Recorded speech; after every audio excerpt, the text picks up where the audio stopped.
by AT Uverse TV. The following is a presentation of Fox Sports. We are the Fox. We are the West. The Oakland A's struck back in Game 2 yesterday, knotting the series at 1 game apiece. Your Rangers continue to look for the spark to ignite a stalled offense, and Ian Kinsler's looking to provide it. Leading off and leading by example, Kinsler will spearhead the Rangers' attack in Game 3 of this 4-game set against the A's next.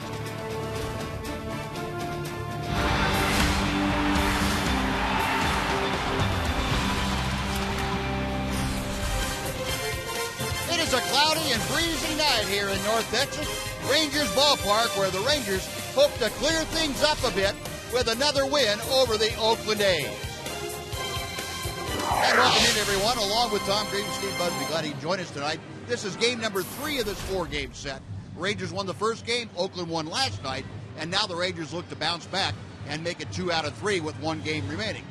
They'll rely an awful lot on the veterans, and we know the struggles they've had, but the veterans need to step up, and one of those guys that has done so well in the past, Ian Kinsler. Yeah, Buzz, and I think sometimes it's important to see how a team plays for an extended period of time without somebody to realize how important he is to the ball club and to the lineup, and that's certainly the case with Ian. Without him in the lineup, the team had a hard time scoring. Now that he's back, they have a better chance to score. Base hit to right field, takes the extra base. Always aggressive on the bases. Base hit to the outfield, gets a good jump at third base, not afraid of a little collision at the plate, scores a big run for the Rangers. He makes things happen both defensively, on the bases, and with the bat, and the Rangers just aren't the same team without him in the lineup. Well, good to have Ian back, and he has now his Keystone combination mate back in the lineup, and that is Elvis Andrews. So the two of them, along with the rest of the group, and Justin Grimm on the hill tonight, taking on the Oakland A's. Will be back with the starting lineups in the first pitch right after this on Fox Sports Southwest.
Northwest is brought to you by your Texas Ford dealers. Come join the red, white, and U celebration.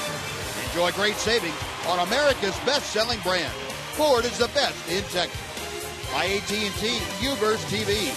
Check availability at 1-800-PIT-ATT. Rethink possible. And by Progressive. Visit Progressive.com today. Well, the threat of rain seems to be diminishing as we go on in the evening here in Arlington. The Rangers taking the field. And before we get underway, let's head down to the field where Allie Lucia is standing by. Allie? Thanks, Buzz. You talked about Ian Kinsler batting first in the lineup. Well, I asked Wash about them trying to find some consistency.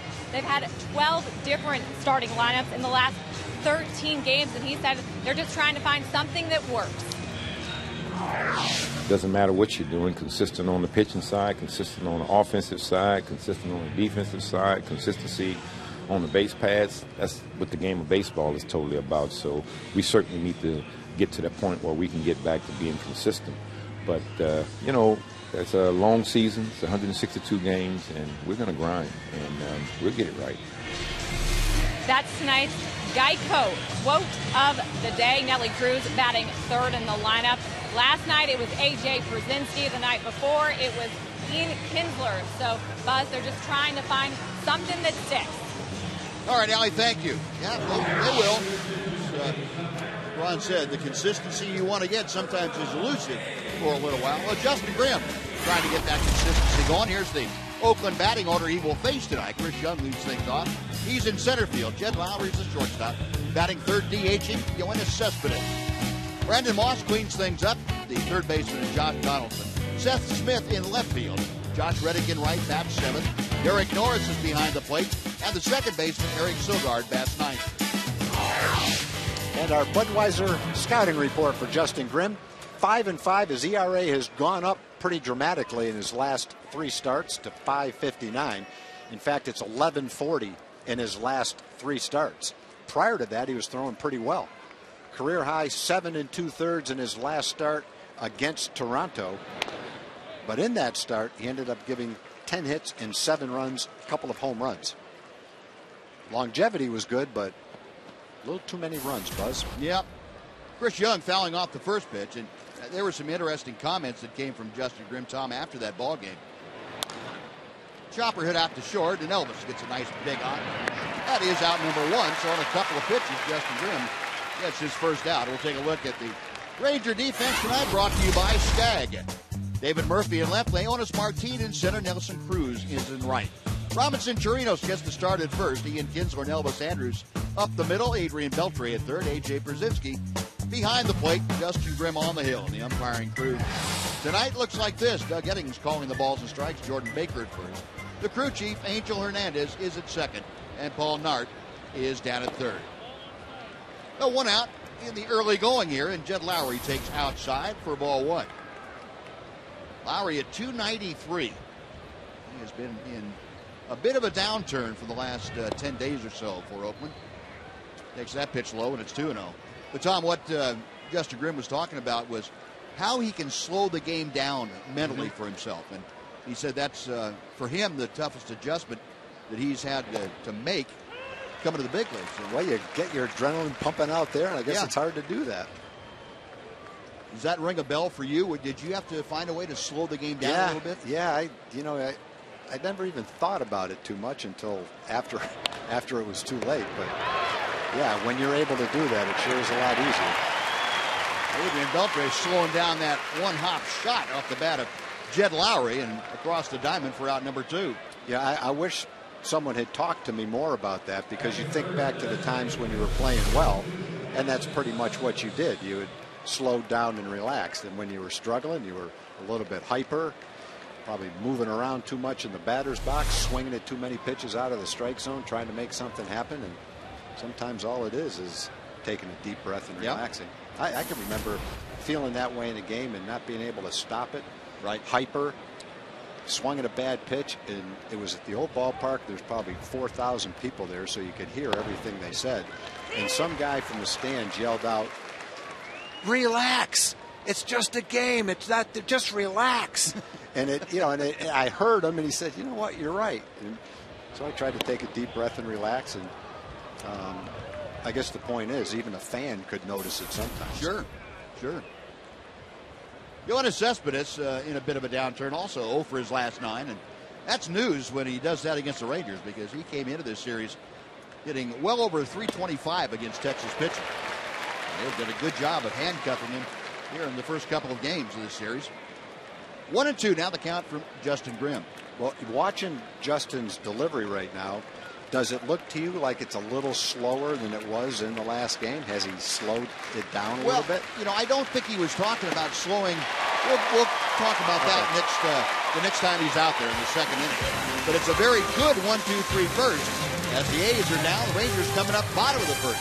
No score.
A's out quickly in the top of the first. Now the Rangers starting lineup, and it's delivered by DeMontron RV. Ian Kinsler back in that leadoff spot again tonight. Elvis Andrews back in his number 2 spot. Nelson Cruz moves up to third. He's playing right field. The third baseman is Adrian Beltre. Lance Berkman is DHing. A.J. Pierzynski bats 6th and catches. The first baseman is Robinson Chirinos. David Murphy bats 8th and plays left field. And the center fielder, Leonis Martin, bats 9th.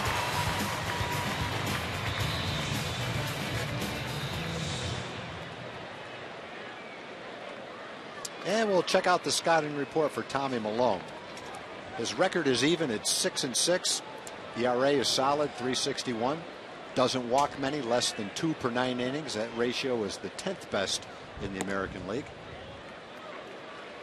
0-2, 2.50 ERA in 3 career starts against the Rangers. Pitched well, not much to show for it. Got maybe an average fastball and a very good changeup. And as the game goes on, Ranger hitters will all get a chance to see that changeup, I'm sure. And with that kind of stuff, too, he does not walk many people. Less than 2 per 9 innings. Kinsler skies one to left center field. You have Smith and Young converging, and it's Chris Young to make the grab, and Ian flies out to start things off for the Rangers. Now Elvis Andrews. Take a look at the A's defense. You saw 2/3 of the outfield.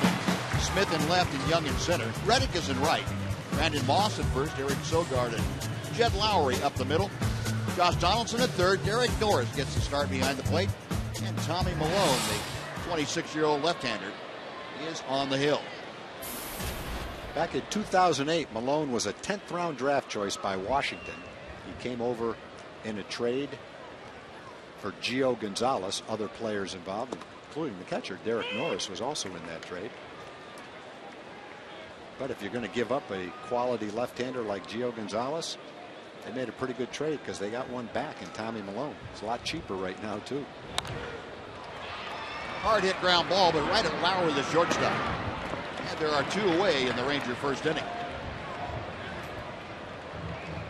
The other stat I like about him, Buzz, reading their bios, He pitched at your alma mater, USC, for 3 years. Right. You probably already saw this. His record for 3 years at USC was 16-17 with a 4.78 ERA. Tough league. Yeah, I guess it's a tough league is right. So here's a guy pitching significantly better in the big leagues than he did in college. Now, I don't know why. Maybe he didn't have the same changeup in college. Right. I don't know. Nelly Cruz takes a fastball to the outside corner. Either that or college hitters like to hit changeups. Maybe the aluminum bat had something to do with it. Yeah, probably. Cruz at 263, as you can see, 18 and 48 home runs and RBI numbers. Both of those tops on the Rangers. 10 straight games has seen Nelly Cruz reach base safely, either by a hit or a walk or a hit by pitch. He's on a pretty good streak right about now. The 0-2 pitch coming. Got him swinging. Well, Malone goes upstairs, and very similar 1, 2, 3 innings for both Grimm and Malone. We're moving to the second in Arlington. Rangers nothing, A's nothing. Fox Sports Southwest.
Appreciate it, Buzz. Nice night for baseball. Ranger fans enjoying that so far. And want to remind Ranger fans, don't forget you could celebrate the 2013 induction of Pudge Rodriguez into the Texas Rangers Hall of Fame July 19th at the Fort Worth Omni Hotel. To find out more information, log on to texasrangers.com/Hall of Fame. Buzz? All right, Jim, thank you. And Brandon Moss looks at a slow breaking ball that dives in over the middle of the strike zone. It's 0-1. Moss, a 240 hitter. Grimm pushes him off the plate with that inside fastball. 1-1. 13 home runs, 37 RBI for the Oakland first baseman. Another breaking ball. That one hangs high. It's 2 balls and a strike. Oakland coming in with a 3-game lead in the West. This is their largest lead since way back in 2006. There's a strike. They finished the season that year with a 4-game lead in the division. This is the most that they have led the Western Division since that time 7 years ago. The chopper foul that got a piece of Moss's foot, and it's 2-2. The A's are 11-6 in the month of June. That compares to the Rangers' record of 5-12. You can see the turnaround is not taking a long time when you have records like that for the first half of the month. Another tapper foul. That one back to the screen behind home plate, and the count remains even. A's with a 21-18 road record. That's best. That's third best, I should say, in the American League. Grimm's next pitch. And the count has gone full now. Well, Moss, the number 4 hitter, trying to get aboard to start the second. He'll be followed by the third baseman, Josh Donaldson. Grimm heaves a sigh, and the payoff pitch. Got him swinging. Laid off the high fastball, 2-2. Brought it down just a hair, and he got him to swing at it. 2 straight strikeouts on high fastballs for Justin. Good start to the ball game for him. Cespedes to end the first, and now Moss to start the second. And Josh Donaldson coming up. What I was going to say, last time we were talking about Justin Grimm slowing things down a little bit, and it's not really as much the tempo with which he works, slowing the game down mentally, especially when he got people on base. He said, the game started going real fast for me when I was thinking about what to do and all the options and everything. There's a strike to Donaldson. So he was trying to slow down the thought process between pitches. And, I heard it put pretty well one time. I was told that if you give yourself fewer options, you will slow things down. In other words, instead of trying to think about every possibility and all the pitches you can throw, or if you're a hitter, whatever pitch the pitcher could throw, think about 1 or 2 things you're going to do and then leave it at that. Right. And it kind of made sense to me. Of course, I didn't do many things. Keep it simple. Yeah, exactly. Exactly. Now, can a pitcher get into a situation where he is rushing his delivery and going too fast? Yeah, no doubt about it. And I think Justin fell into that group every once in a while, too, especially with people on. You see him get his body out in front of his arm a little bit. And that's when we saw him hanging some breaking balls and leaving the fastball high. And I guess that's kind of the result of letting the mental part of the game get too quick. 2-1 pitch to Donaldson. It's now 3-1.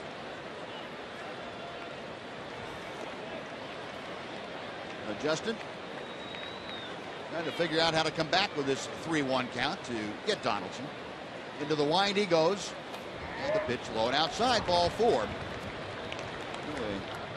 A 1-out walk puts Donaldson aboard and brings up Seth Smith. First base runner for either ball club tonight. And Justin try to practice a little of that delay tactic. The A's have a number of hitters who are on pace to walk anywhere from 65 to 85 times. They take a lot of walks, and it's not just one guy who's going to walk 120 times. Everybody, not everybody, but a lot of their hitters participate in that. And if you can walk 70 times, 80 times, you won't lead the league in walks, but it's a solid number. First ball swinging, fly ball to center field. Elvis Martin backpedals a couple of steps, makes the grab. And back to first goes Donaldson, so Seth Smith, not wasting any time, flies out on the first pitch he sees. 2 gone now for Josh Reddick. That's helpful. What Justin Grimm got there, a first pitch out after you've walked somebody. Yep. And even though it wasn't a 4-pitch walk, it still was a walk that I'm sure stuck in the craw of Justin Grimm a little bit. And then Smith going after the first pitch, an easy fly ball, so that helps. That'll get your frame of mind back where it needs to be. Reddick hitting at just 206, but he has been hot of late. Went on the disabled list with a wrist injury, sprained his right wrist. And since he has come back, 16 ball games right there will tell you, 286. Grimm with the first pitch to him. Good fastball to the outside corner.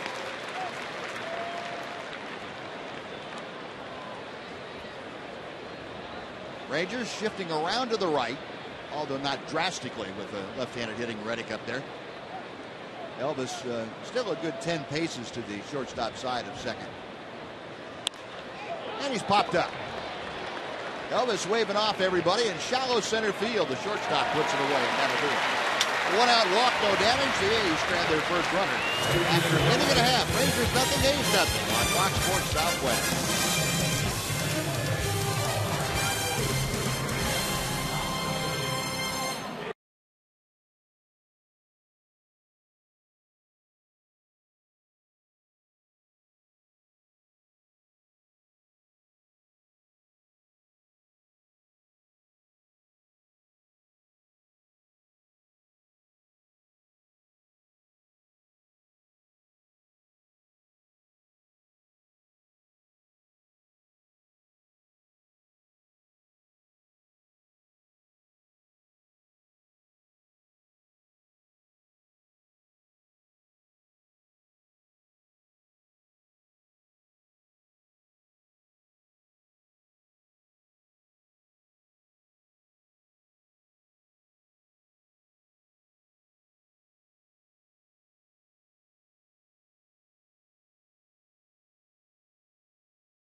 Poll for tonight, and our question to you: would you like to see the Rangers have an old-timers game on Hall of Fame weekend?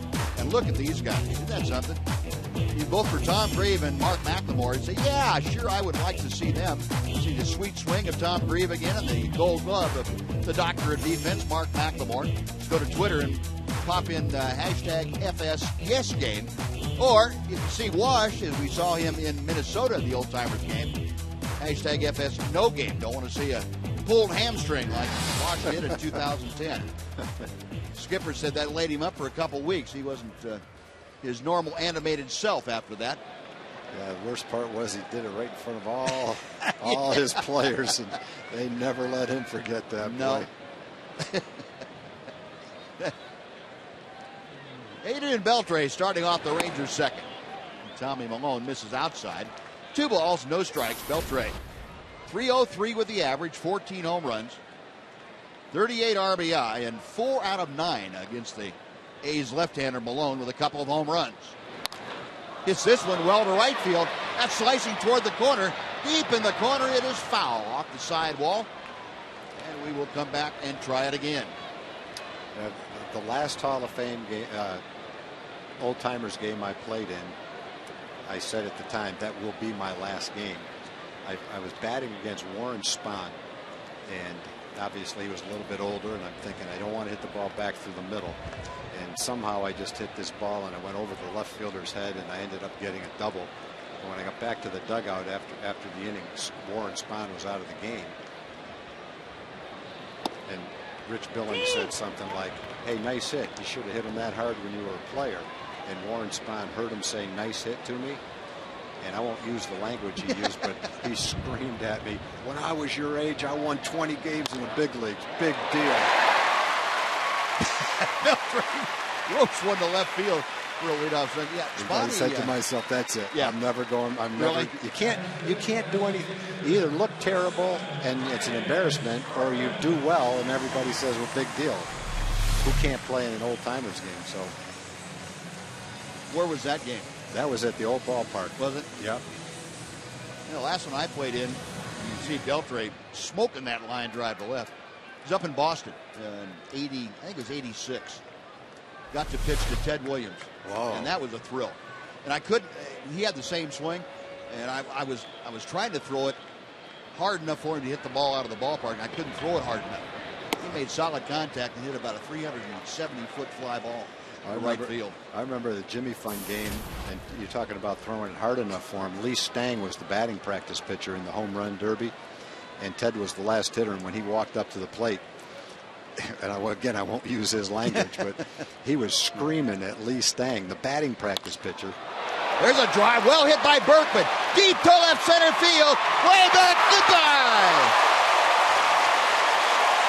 Lance Berkman, his third home run right-handed this year, and he gives the Rangers a 2-0 lead.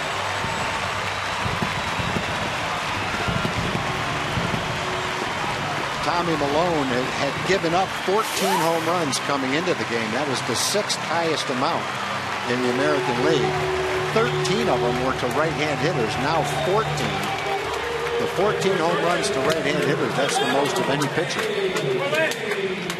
Good swing by Lance, got it up and drove it right straight into their bullpen. Nice to see the Rangers jump out to a lead. And that's probably the spot he wasn't aiming for right there. Well, that is the team's 88th home run of the season. And Berkman now with 6. You mentioned this is his third right-handed. He's only had 61 at-bats as a right-handed hitter. He has 3 in 158 at-bats as a left-handed hitter. And here's the skipper. There's one of my veteran guys doing it. Just what we needed. So Ted was walking out to the batter's box, and he was screaming at Lee Stang, throw the ball hard. Don't throw those soft lollipops to me. Brzezinski pops one to left center, but this is playable as Chris Young goes into the alley, makes the grab for out number 1. He didn't want him throwing batting practice. He wanted him throwing, something that simulated a game situation for him. And he was a little bit overweight at the time, and he was very sarcastic, and a lot of us on the bench were kind of hoping he wouldn't do very well. And he took the first pitch, which everybody on the bench goes, a guarantee he takes the first pitch. Well, he did. And if he took 15 swings, every single ball he hit was right on the sweet spot of the bat. It was amazing. We're all sitting, he's, whatever he was, 50 years old and a little bit overweight. And there wasn't one guy on the bench that didn't believe that in a game he would do better than they could do at that age. Robinson Chirinos is the hitter. And he pulls one foul and evens the count at 1-1.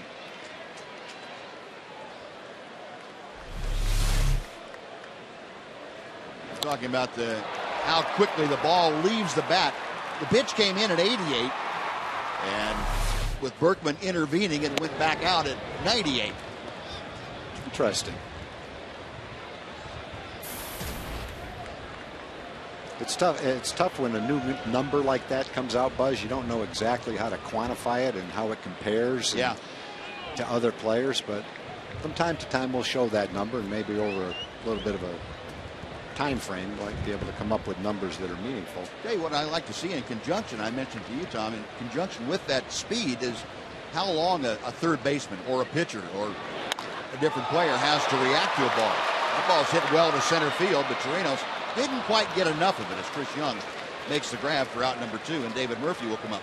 I'd like to see the reaction time that translates into.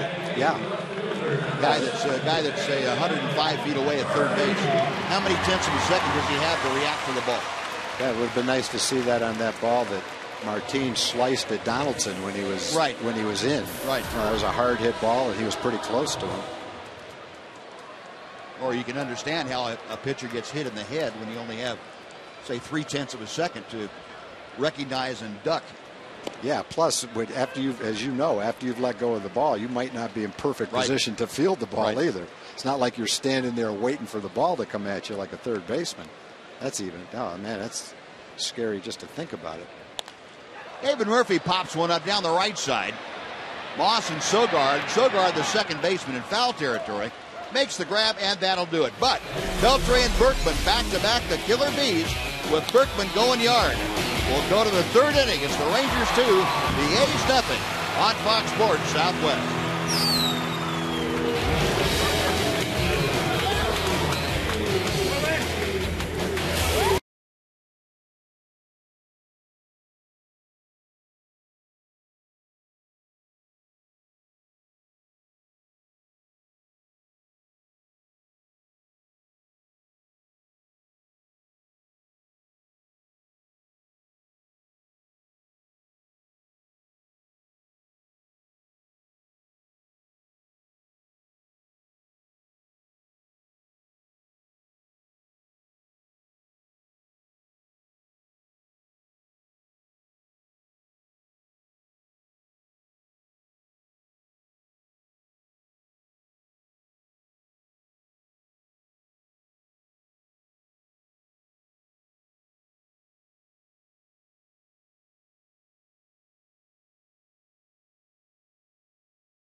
With the new Home Run Derby mobile game from MLB.com. It's available on iPhone and iPad. You can download it for free today.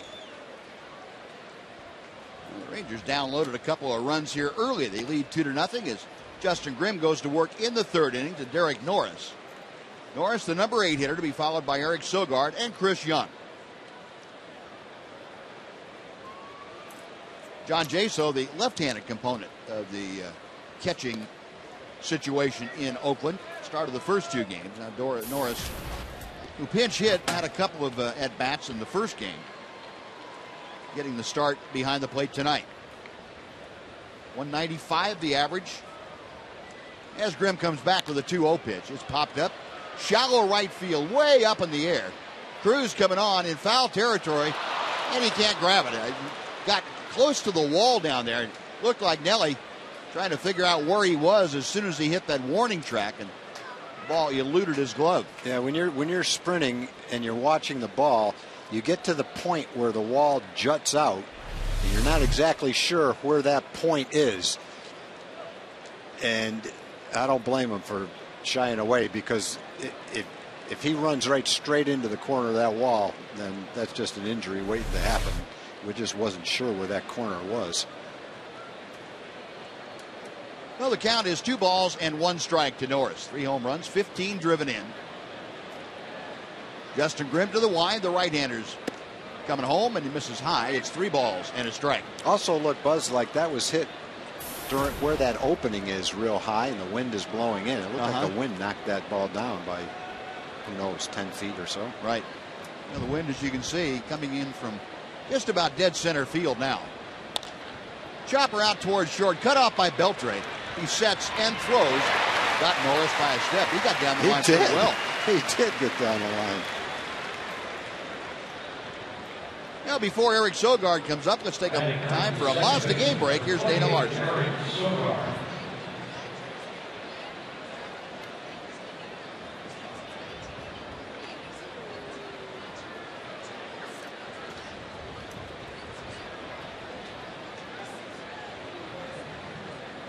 All right, Dana, thank you. Now, 1 out here in the top of the 3rd inning. Eric Sogard, a 265 hitter, was right back up the middle and right over the outstretched right hand of Justin Grimm. I'm glad he didn't get that hand up higher.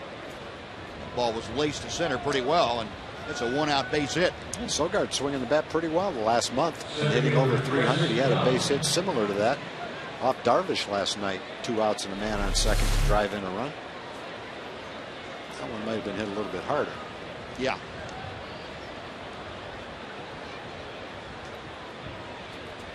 So 1 on, 1 out. And Chris Young up for his 2nd at bat of the evening. He grounded a short to start the proceedings here tonight. The first pitch, a knee-high strike, says Doug Eddings. Young, who came over from the Diamondbacks.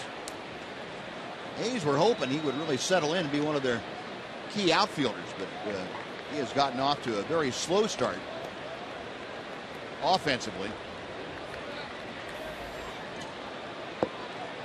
Both Chris Young and Yoenis Cespedes battling a few injuries. Cespedes more so, and he's been relegated to the DH spot. They're kind of filling in around him. The line drive foul down the left side. Nice play. Played the carom perfectly. Nothing to it.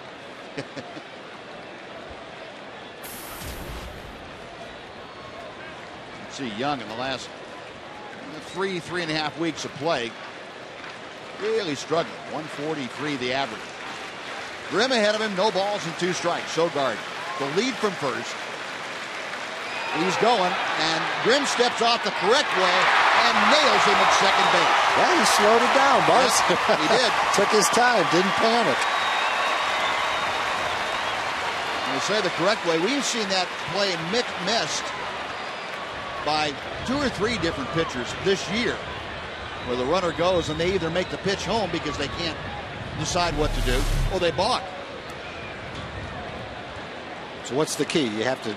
Just exactly what Grimm did. You have to step off the rubber, right? Step off the back of the pitching rubber and then make a play. And it's a very easy play at second once you disengage. Now watch Grimm. He hears it. He steps off.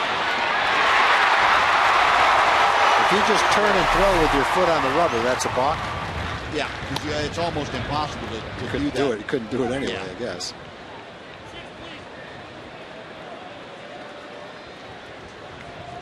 No, it's not a balk, but if you return that, it's not a balk if you're throwing to an unoccupied base for the purposes of making a play. Oh, okay. I believe. Well, the good news is you got a good jump. The 2-2 pitch. Yeah, he got a great jump. Key for Grimm, though, once he heard there he goes, he reacted the right way to it. And that's what you were talking about. Slowing the game down enough to let those reactions happen the proper way. I can't count the number of times that's gone over in spring training and pitcher's fielding practice. And invariably it comes up in a game and catches you unaware. Line drive to left. Murphy coming in, but that's going to settle in front of him. So the caught stealing / pickoff caught stealing. Very big now as Young follows it up with a base hit. He's at first with 2 outs for Jed Lowry.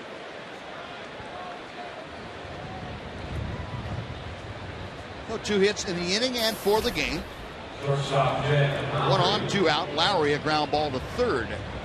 His first time to the plate.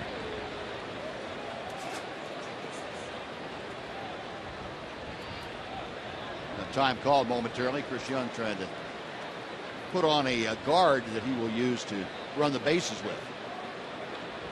Checking that wrist that he had injured. Now we're set to go.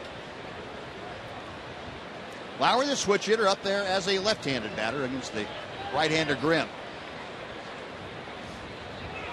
Young. He's to try the same thing. That was a balk. He got away with it. Yep. What'd he do? He started to turn to his right, stopped briefly, and then continued. He got away with it. It was a flinch. But generally, they don't miss that kind of thing. Grimm ready. And he will go first base with a toss to drive Young back. Now see if he doesn't flinch here. Right there. Bent his knee, didn't he? Yeah. Yeah. Before he stepped off the back of the rubber. That's what Charlie Huff used to do on his pickoff move, right? Bend his knee. He did it so quick you couldn't see it. Yeah, a lot of good base runners will watch either the back knee because they feel that when you make a pickoff move, you don't bend the back knee, you go ahead and step. Or they watch the heel. If you pick up the back heel, figure you're going to first base if you pick that back heel up. And you can't pivot with your foot flat, although you can. Gary Pettis and I got into a discussion about that one day. He used to use the heel, so that when your heel stayed down, he would go ahead and go because he thought you were going home. And I said, okay, what happens if I develop a pickoff move where I keep my heel down? He said, well, you pick me up. But he thought that. But not many people had that kind of pickoff move. No, I don't think many people realized that. There's a pitch that was almost a strike. That was a strike. Pierzynski was going out for a pitch out. And Grimm didn't get it out there. And Pierzynski asking Doug Eddings, where was that pitch? Yeah, that definitely could have been a strike. I can't blame the umpire for maybe missing a pitch right there. Yeah. You're looking up for the pitch out and they didn't get it. At least the hitter didn't drive a double down the left field line. 1-0 the count to Lowry. And this one popped up shallow center field. Leonis Martin jogging in, centers himself underneath it, makes the grab, and that'll do it. The A's get 2 hits in the inning. The one big base running mistake cost them. They strand a runner. Bottom of the third coming up. Rangers 2, A's nothing. Fox Sports Southwest.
is brought to you by your Texas Ford dealer.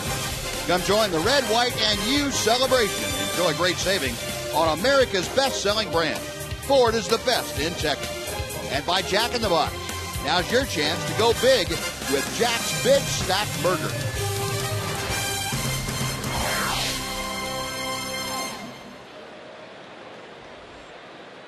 One kid's eating a hot dog thinking about that ice cream. Hey, you want to trade? But I told him, you got to finish that hot dog before you get the ice cream. They're going to work a deal out here shortly. Oh, wow. Well, Leonis Martin starting things off for the Rangers here in the third. And he fouls back a high offering from Tommy Malone. Yeah, Buzz, while we were talking about Tommy Malone going to USC, I got a text from Jared Sandler, who used to be our intern here and was at USC at the same time Tommy Malone was there. He said he did get victimized by the aluminum bat. Backhanded pickup by Moss. He underhands the Malone covering. That is out number one. He also said he's a really good ping pong player.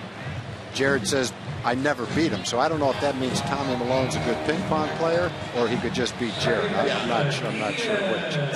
But anyway, Jared's an aspiring broadcaster, wants to work his way up to be a big league broadcaster, and he's well on his way to doing that. So if you're still watching, Jared, hope everything's going well during the season and hope to see you sometime during the season.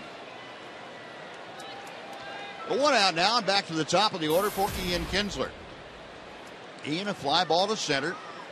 Back in the first inning. That changeup that floats in and over for strike one.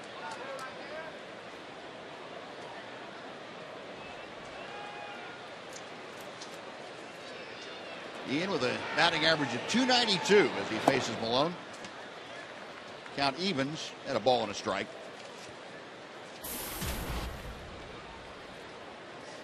Kinsler now 2 out of 7 against the Oakland left-hander. You see in the last couple of games, Ian scoring some runs, and that for Ian has always been the mark that he cherishes the most as far as a measure of how he's doing as a leadoff hitter. He said, hey, my job is to get on base and score runs. He said, if I score more than 100 runs, I've done a pretty good job. Hard hit, base hit to left field. Looks a lot like the ball Beltre hit. He got underneath one the first time up. That time he had a short, quick stroke. Saw this the other night on a line drive.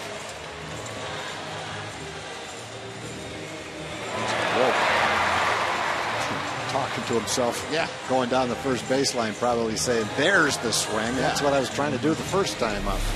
Where were you back in the first inning? That's what it feels like. Why can't you do that every time? Now the third hit of the night for the Rangers. A one-out single has Kinsler aboard. Elvis at the plate. Andrus grounded out to short.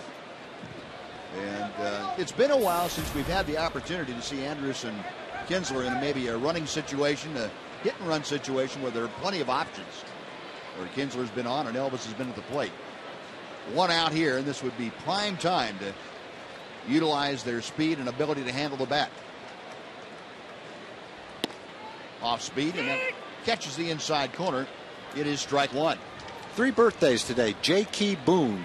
J.K. Boone from Dallas is 84. Elvin Baker from Denton is 83. And Neil Baker from Mesquite is 80. Well, happy birthday to J.K., Elvin, and Neil. Kinsler with the lead. 0-1 the count to Andrus. Now the count is even. You mentioned Elvis out of the lineup yesterday. Ron Washington really had to fight Elvis about getting the day off. Elvis wanted to stay in the lineup, and Wash said, trust me on this, when you need the day off, I'm going to get you away from the game for 24 hours and let you get back in there today. And Elvis eventually complied with that thought. Fouled off. Elvis trying to go the other way and fouled it back to the screen. It's a ball and 2 strikes.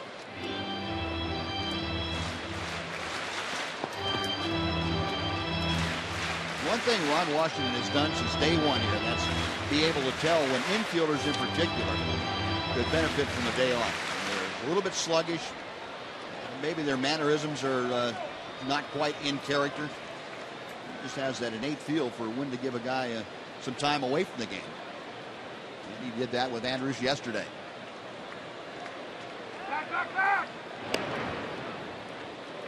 Kinsler driven back with a soft toss. And Elvis waiting.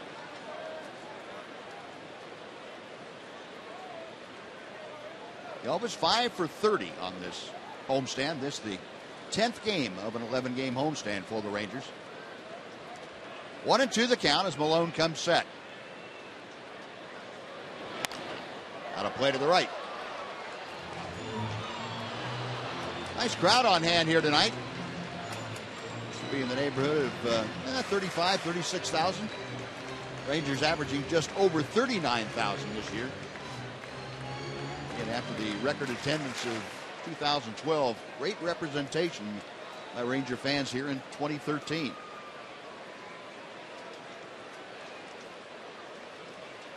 Malone again is set. Check of Kinsler at first. 1-2 pitch. Shallow right field. On comes Reddick. Makes the grab, and Kinsler stays back at first. There are now 2 outs, and Nelson Cruz coming up. And let's head down and say hello again to Allie Lucia. Allie?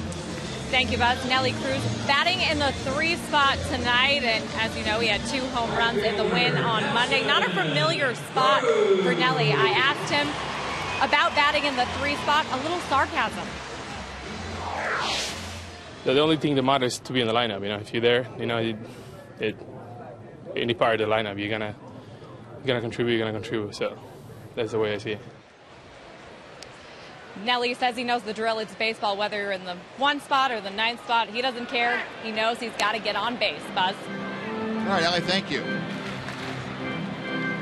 And Kinsler drawing some more attention from Tommy Malone. Malone's given up 3 hits and 2 runs. The big blow, the Lance Berkman 2-run home run last inning. Kinsler at first, 2 outs. Now the pitch to Cruz. Hit down the right field line and slicing, and it will go back into the second row. Out of play. It's 0-1.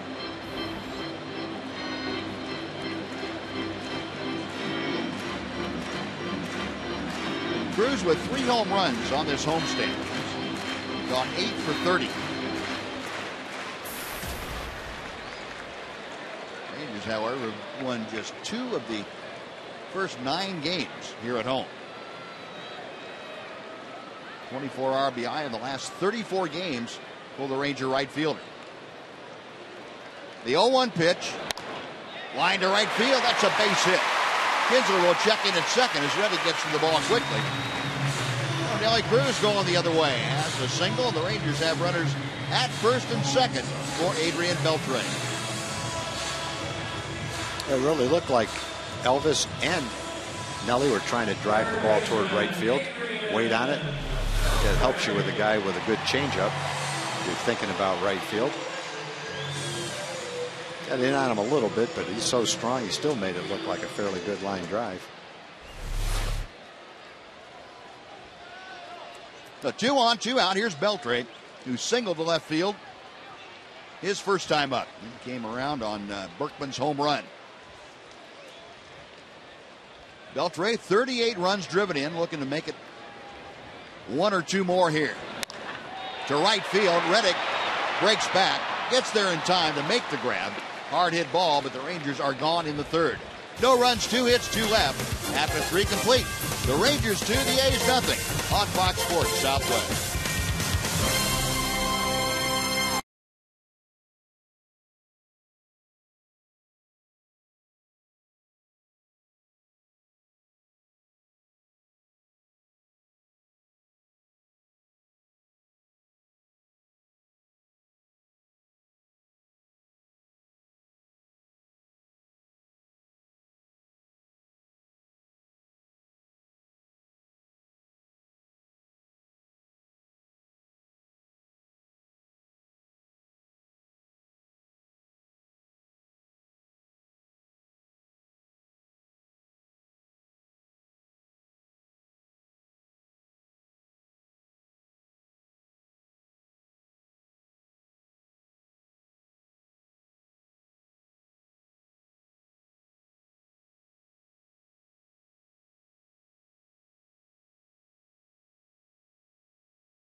Welcome back to the ballpark. Buzz and Tom, check this out. $25,000 donated to the Texas Rangers Baseball Foundation by 20th Century Fox. This is Philip Cubans of 20th Century Fox. Now, in return, the Rangers donated this to the RBI program, built a brand new field. What was this all about, Philip? That's right. Well, it's the 20th anniversary to the Sandlot film, and we really, it's all about youth baseball and Little League, and we thought we'd really try to give back and celebrate youth baseball. So we're happy to do it here in Dallas. Well, what a job you guys did. And speaking of 20th anniversary of Sandlot, you guys released Sandlot again because of that. We did, yeah. It's totally redigitized, remastered. It's available now. You know, again, it's a great film celebrating youth baseball. Everybody's got to see that movie, right? Oh, yes. Yeah. All right. Well, appreciate it, Philip. Great job. What do you guys think about the new field, huh? You bet. You got to love it. Buzz. All right, Noxie, thanks. Yeah, great job. Congratulations to everybody involved in that. It's a fantastic deal. Yoenis Cespedes leading off the A's fourth inning. Rangers on top, 2-0. The pitch to Cespedes, a good fastball that just missed the outer corner, and that evens things at 2-2. Cespedes struck out back in the first inning. Grimm has struck out a pair tonight. He's walked one, given up a couple of hits. Rolled out slowly to short. Elvis unloads in a hurry, and Cespedes shot down to start the fourth inning. Now Brandon Moss coming up. Hey, baseball fans, Metro PCS wants to send you on a VIP flyaway experience with your home team in LA. Register at participating Metro PCS locations for your chance to win.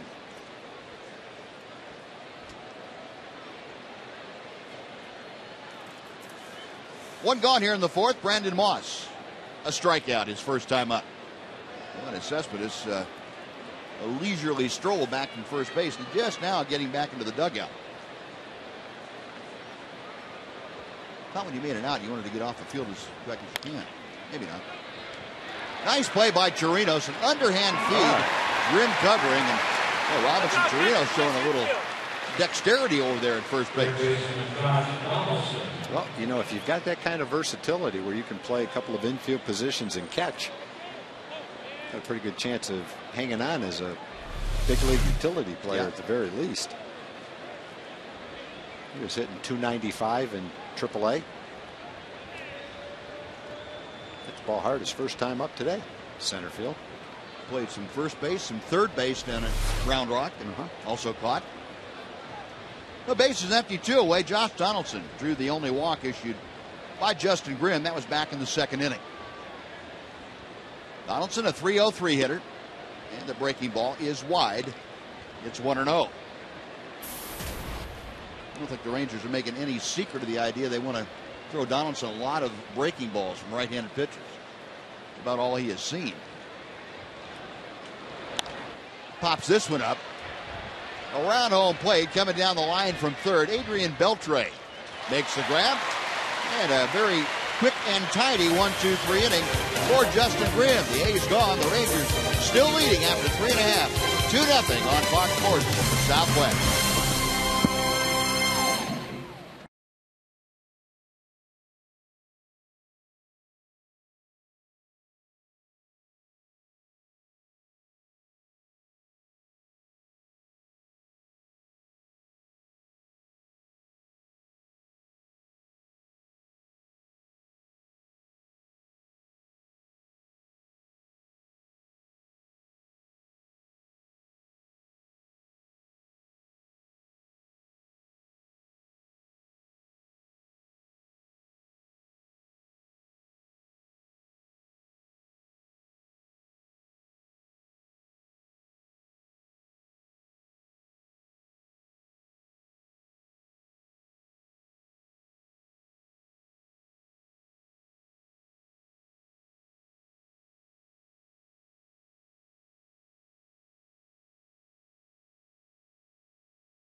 Tuesday night from now through August the 13th.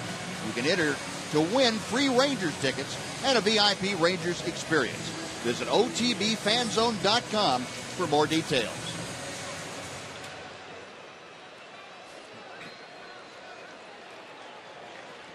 The Rangers coming to bat in the bottom of the fourth inning, leading 2-0. And they are leading because the man stepping to home plate crunched a 2-run home run his last time up.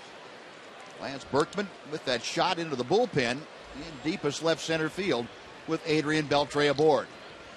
And Malone starts him with a changeup that floats outside for ball one.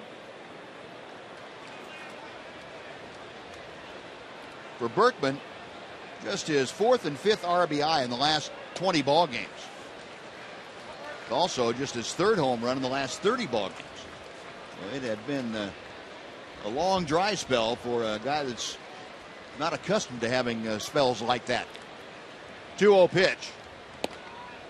Right down the middle with a fastball. It's 2-1.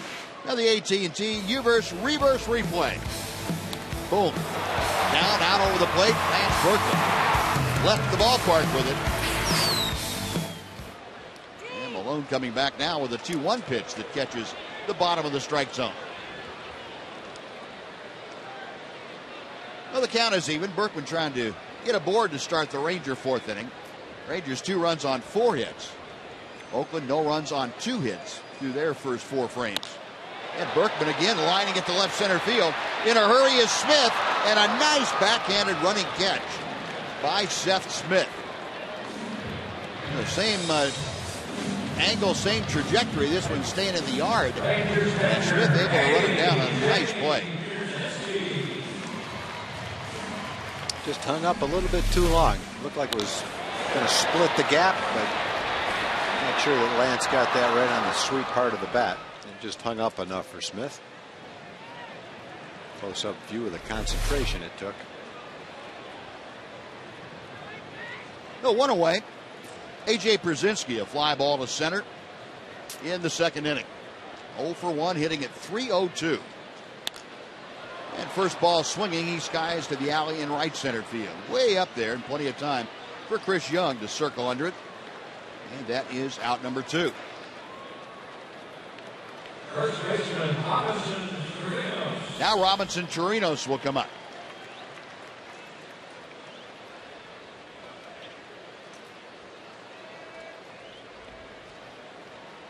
Chirinos played in 46 games for Round Rock, scoring 25 runs, so he was on base a good amount of times. Way inside, a breaking ball. It is 1-0. These 2 stints with the Rangers this year, his first major league action since 2011. Pops that next pitch foul. It'll reach the seats on the first base side, and the count moves to 1-1.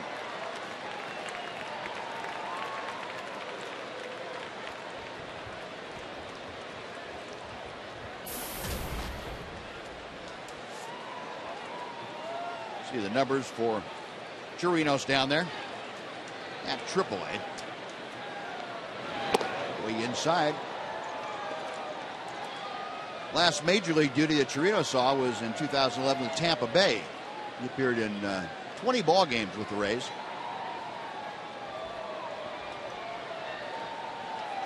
Now time called momentarily as Robinson not quite ready.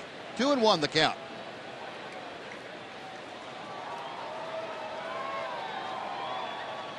Left-hander Malone to the wind. And the pitch is skied to shallow center field. Sogard going out, making the call, and second baseman handles it.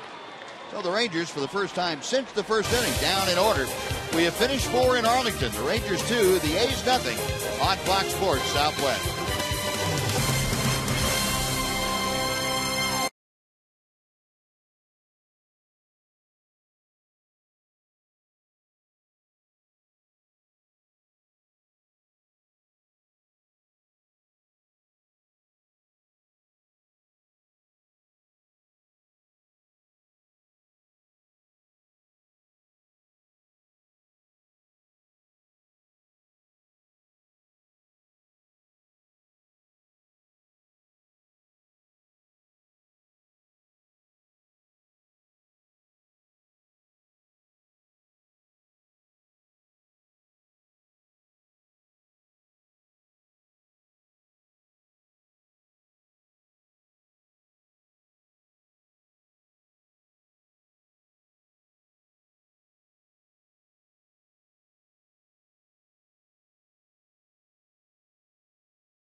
against the A's.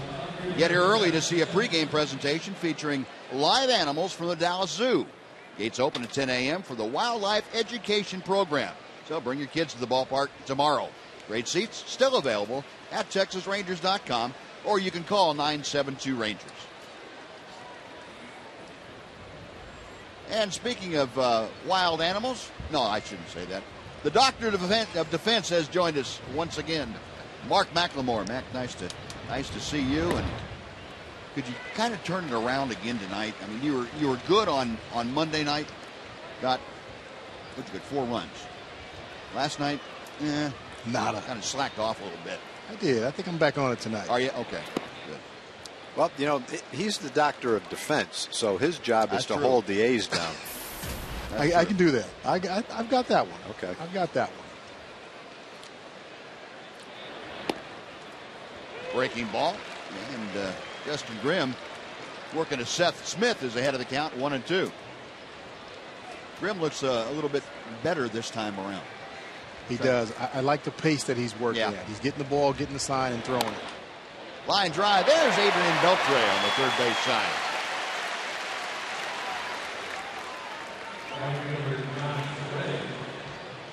And you were part of our AT&T Twitter poll tonight, you and Tom. We were talking about, we used you guys as great examples for an old-timers game. No offense meant. We wanted to see the folks that wanted to see the game, and they're going to go on Twitters and because they want to see the sweet swing of Tom Grieve and the Gold Glove of Mark McLemore, the Doctor of Defense. 93% said yes. But I wanted to ask you about that play you were making. It looked as though you were bobbling that ball. Was that a trick play, or? There was actually absolutely no bobbling to that ball whatsoever. Well, that was an absolute boot. He never had control of the bobbling. Yeah, bobbling means it's either in the hand or the glove. That was a boot off somewhere. It just I thought you might have been just playing one of those deals where you juggle it around a little bit and then throw the guy out. Not at all. They could have found a better picture than that. Come on. Something diving, I'm laying out or something. Oh, goodness. There's a strike to make it 3-1. That was to Josh Reddick. There's no way to work around that one. Huh? No. Okay. Well, wait. I kept it in front of me. It was off the body. There you go. In front of me. There we go. Reddick draws the second walk issued by Grimm tonight, a 1-out pass. Now Derek Norris will come up. Mike Maddox going out to the mound. An attitude adjustment maybe for Justin Grimm right now. Well, he walked a guy in the second inning. That was Donaldson after one was out, and Mike didn't go out, so I guess something's a little bit different this time after one was out. Well, in the last several starts when Grimm has been struggling, it's been this part of the ball game where things have gotten away from him a little bit. The second, third time through the order, but middle inning, fourth, fifth, sixth inning. And I think Mike Maddox wants to head off any potential trouble spot that Justin Grimm might be entering. Well, maybe he went out buzzed to keep it simple, to give him the one or two things to think about. There you go. I saw him point out to Elvis who's going to be covering second base, so that wasn't a problem for him. It didn't take long, and they got the message across. So here's Norris, who grounded to third, his first time to the plate. Reddick at first. Rip and a miss as Norris was thinking he's going to try to get ahead of me after the walk with a fastball and didn't get it. Or maybe he wasn't thinking that. I don't know. Swung like it. Sometimes they give hitters too much credit for being able to think about all those things. I think he's always looking for a fastball. Doesn't matter, huh? No. Got one and fouled it off to the right. 0-2 the count. Mac, were you the kind of hitter that looked for a pitch, or did you look for a fastball and adjust to anything else? I was that hitter that looked for a pitch, and that pitch was always a fastball. Me too. I couldn't look for anything else. I have figured, why look for something else when you have a hard time hitting it anyway? You might as well concentrate on hitting the fastball that got a better chance of hitting it. I mean, there were a couple of guys I would look for a curveball on because I knew that's all they were going to throw me. Yeah. Aaron Seeley was one of them. He wouldn't throw me a fastball, literally. He would throw 4, 5, 6 curveballs, as many as it took to either strike me out or walk me. And so I would either have to hit the curveball or take a walk. But other than that, fastball all day long. Breaking ball gets away from Brzezinski, so down to second goes Reddick on the wild pitch. The first time this evening that the A's have had a runner at second base. Reddick there with one out and a count of 1 ball and 2 strikes on Derek Norris.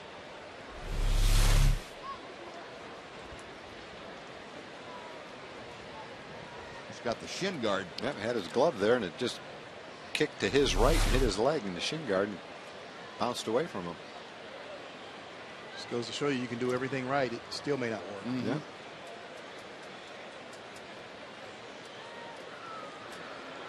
Grimm a check of second. 1-2 pitch. Got him swinging. Brzezinski checking Reddick back to second. Throws out Norris to complete the strikeout. Well, there are 2 gone now for Eric Sogard.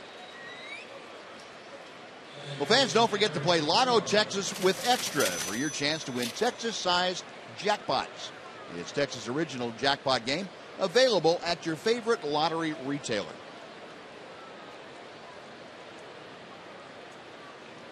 Sogard, a solid single to center field, hit it right back through the middle his first time up. A low line drive, and see if Justin Grimm is able to prevent any damage here in the 5th inning. Check of Reddick at second base. The first pitch to Sogard comes off the plate inside for ball 1. Nice crowd on hand for this Wednesday night affair. Rangers and A's will wrap up things tomorrow. It's a 1 o'clock start. Matinee contest.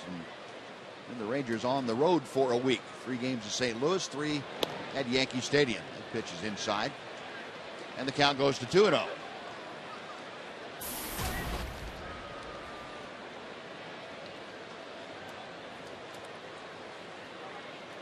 think if you're Justin Grimm right now, you'd want to be a little careful with Eric Sogard in that he's swinging a hot bat, Tom, as you mentioned. But also a base hit right here would make this just a 1-run game. Yeah, for sure. You do have first base open if you need it. There's a good fastball to the outside corner. Guess what I'm saying is just because he's the 9th place hitter doesn't mean you have to throw him right down the middle and let him have a hack at it. Well, Chris Young has been struggling, but he does have a hit tonight, and he did have a pinch hit against Joe Nathan the other night. Saw that average for Sogard over the last month. And the breaking ball catches the outer half. 2-2 now.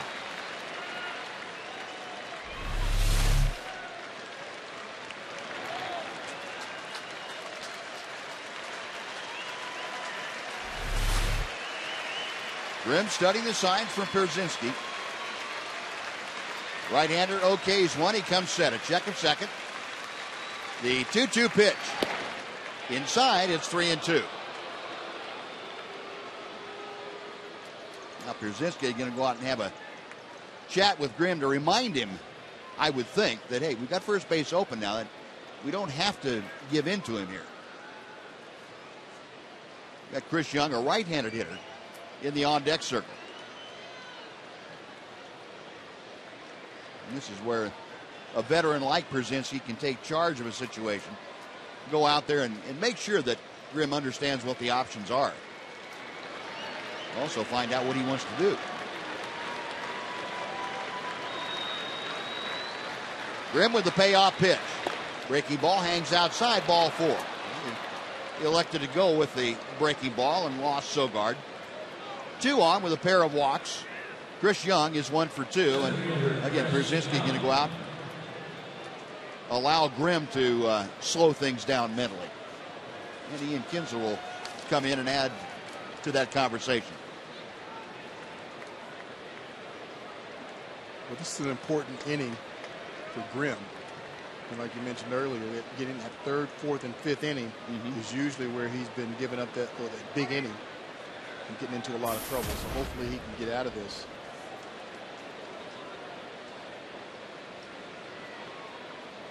Mac, Tom and I were talking about Grimm has said several times lately, especially, that the problem he had was slowing the game down for himself. And Tom and I both agreed that that kind of thing is familiar to us. We've had that problem. What about you? Did you have instances early in your career where that was a problem? Every day. Yeah. Every day. It was very, very tough for me to slow it down and not look at it and make it bigger than what it was. And, you know, I think as you get older and the more you play and the longer you're in the league, you learn how to slow it down. And you realize that it's not any different than if nothing's going on. You can take things and blow them out of proportion. You lose the sense of what's going on. 1-1 the count to Young. Yeah, I told Tom I'd had taught to me early. I think it was in college when I first heard it. Cut down the number of options you give yourself in a situation. You know, go to your strength when there's any doubt in your mind in a tough situation. Don't try and do something because somebody else has a weakness to exploit. Go to your strength first. And that for me, that seemed to make sense. It seemed to slow the game down enough to where I didn't have to think about too much except my strength in executing it. That's it. And to your point, it's the way I used it was do what you do. Right. Don't worry about anything else. The only thing you can control is what you do. Pitch outside, and now Grimm has gotten into a situation that he didn't want to. 3-1, the count to Young. He really didn't throw strikes to Norris either. Norris just swung at a bunch of breaking balls that were down and out of the strike zone. So last 3 hitters, now 4 hitters having a little bit of a problem locating the strike zone, making his pitch. 3-1 pitch coming from Grimm. Hit well to center field. Jonas Martin going back.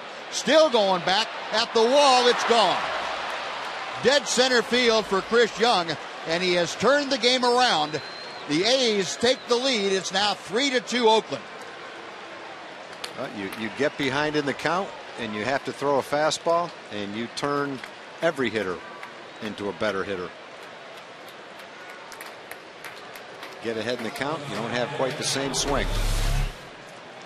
3-1, he'd walked a couple of guys, he grooves the fastball, and bang, 1 swing, 3 runs later.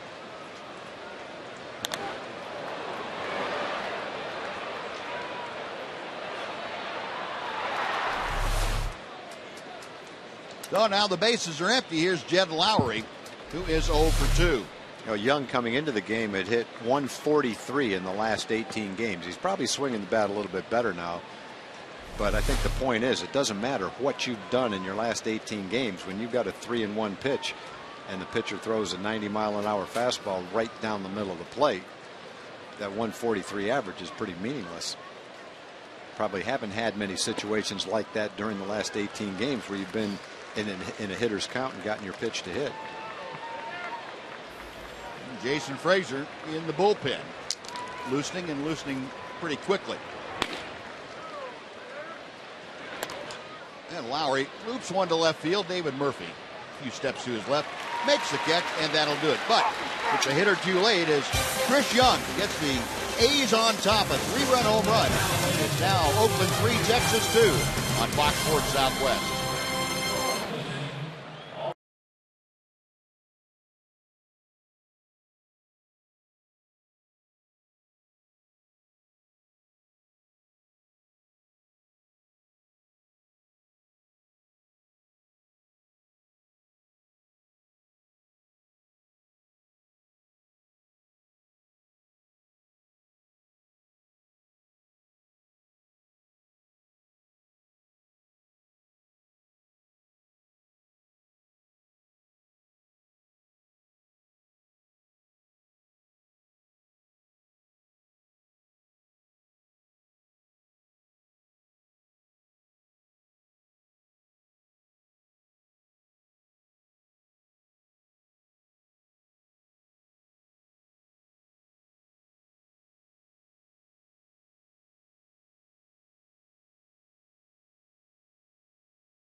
right here on Fox Sports Southwest for Chevy Hometown Kids. It's not about the score, it's about the experience. The Rangers now put it in comeback mode. They trail by 1. As we go to the bottom of the 5th inning, David Murphy, Leonis Martin, and Ian Kinsler, the first 3 to do the swinging against Tommy Malone. Murphy fouled out to the second baseman, Eric Sogard, his first time up, takes a breaking ball that's wide. 1 ball and no strikes. Murph hitting at .209, as you see. And Malone hits the outside corner. 1-1.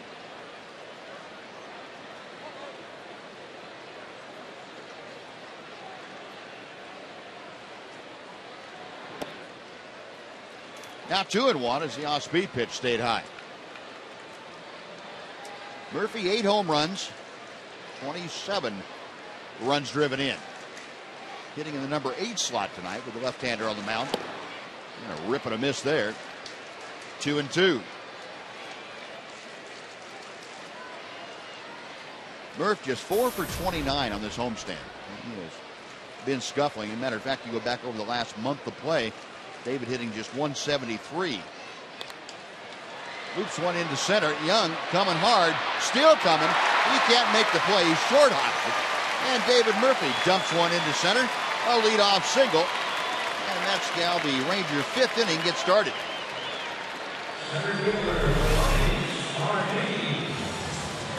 Get a good look at Young. Coming close, but can't quite get there.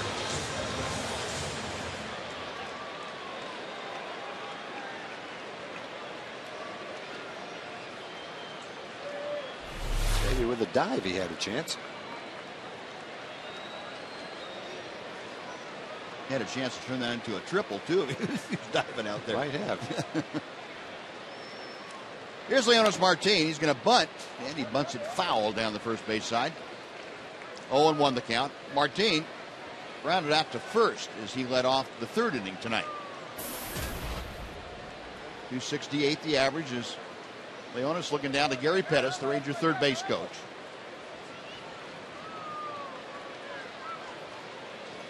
A's have Donaldson, the third baseman, up in front of the cut of the grass, protecting just in case that Martin pushes a ball that way.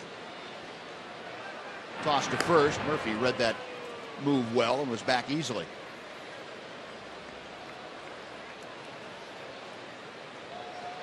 Good look at the defensive alignment for the Oakland A's.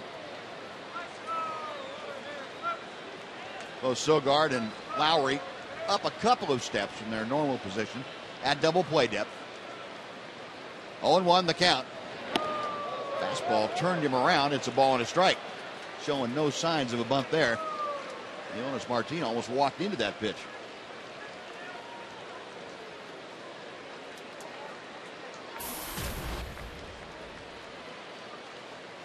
Martin, during this 4-game hitting streak, 6 for 13. He went doubles crazy for the first couple of games of that streak. Another toss to first.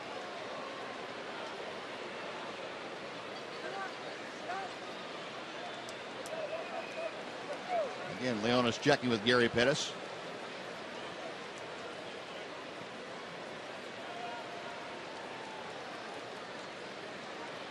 Rangers need to interject a little enthusiasm and energy in this thing. 1-1. 1 ball and 2 strikes.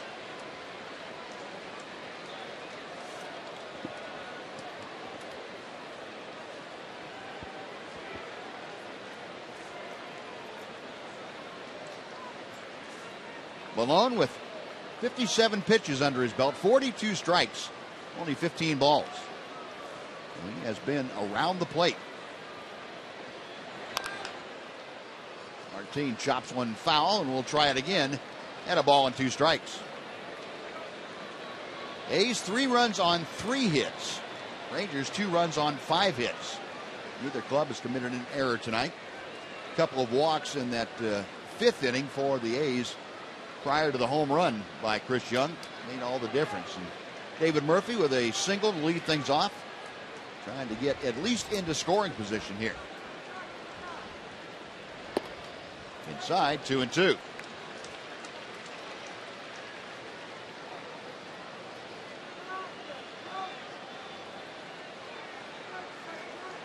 With a guy like Malone, is the best way to go about hitting him, or go the approach to just block off the inside corner, that he's not going to be able to come inside to you effectively. That one's pulled into right field, a base hit. Murphy rounding second, headed for third. He will make it standing, and Leonis Martin pulls one by, but drawn in Brandon Moss. The Rangers have runners at the corners with nobody out on the top of the order coming up.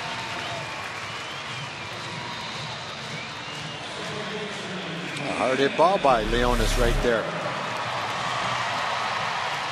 Pitch out over the plate, actually on the outside corner, and just yanked it.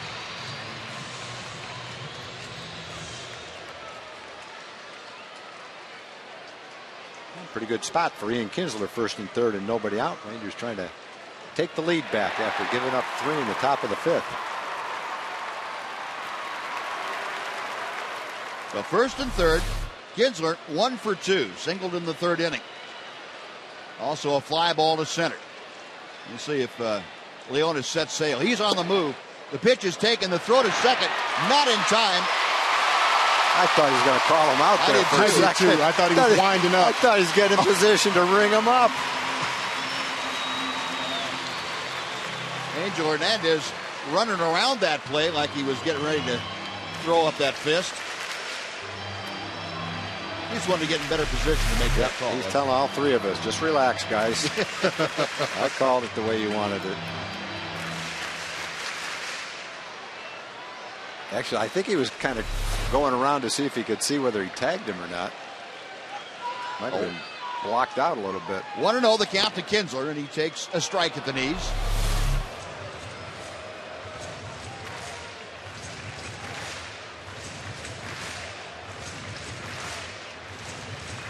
You know, he's looking in his glove to see if he caught it, which, if you're going to call him safe, it doesn't really matter whether he caught the ball or not. He wouldn't have seen the tag. He was blocked out. Yeah, I thought so too. Off speed, low and inside. It's 2-1 to Kinsler. Ian, better than 50% of the time this year, has been able to score that runner. And we were talking the other day about one of the big failures of the ball club this year has been their consistency, or their inconsistency, I should say, in scoring people. That's inside, 3-1. Rather than hitting with runners in scoring position, scoring people when you get them on third and less than 2 out. Yeah, this is the most important part here. When you've got runners at third base with less than 2 outs, you've got to get them in. Put the ball in play, especially with the infield back.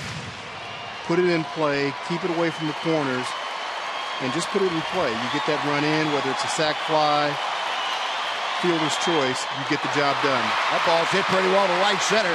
Going is Young. He makes the catch. Both runners tag. Murphy will score. Martin to third, and he makes a turn and holds on. A good job by Kinsler. Not only did he score Murphy with a sac fly, he got Martin to third with only 1 out. Rangers have tied this ball game. It's now 3 apiece. If you've got the infield back, Mac, with men at second and third, it's really kind of the same situation. Man on second and nobody out. Try to hit behind the runner. You hit a ground ball to second, you score them both. That'll work right there, too. Hit it far enough to right center field where they both can move up. Exactly what you want to do. And sometimes, especially on a ball hit deep to the opposite field or center field, that outfielder can get lazy. Yeah. If that runner at second base can run, that outfielder can sometimes, or that runner at second base can sometimes score. Well, here's Elvis now. The infield pulled all the way in with the tie ball game. First pitched him a pitch out, and Bob Melvin trying to sniff out maybe a suicide squeeze attempt. Wouldn't be the first one Wash is called, and yeah. Elvis had a squeeze attempt the other day and missed the bunt. Elvis this year, a devil of a time as far as runners in scoring position, hitting just 180. An out will get the run home if he hit it to the outfield. The pitch inside, it's 2 balls and no strikes. Had the same approach he had last time. Go to right field, hit a fly ball to right field. Hit it deep enough, though. Reddick's got a pretty good arm. 38% of the time. That's a pretty telling statistic. Because Elvis is not the only one that's down there in the 30% success rate. 2-0 pitch from Malone. Fastball catches the inside corner. 2 balls and a strike. Elvis tonight, the fly ball that Tom was talking about last time up. And he grounded to short back in the first inning. Now on a smart team, the runner at third, playing right up next to the bag is Josh Donaldson, the third baseman. That's low and away, 3-1 the count. So Elvis eyeing some close pitches. He's got the advantage in the count.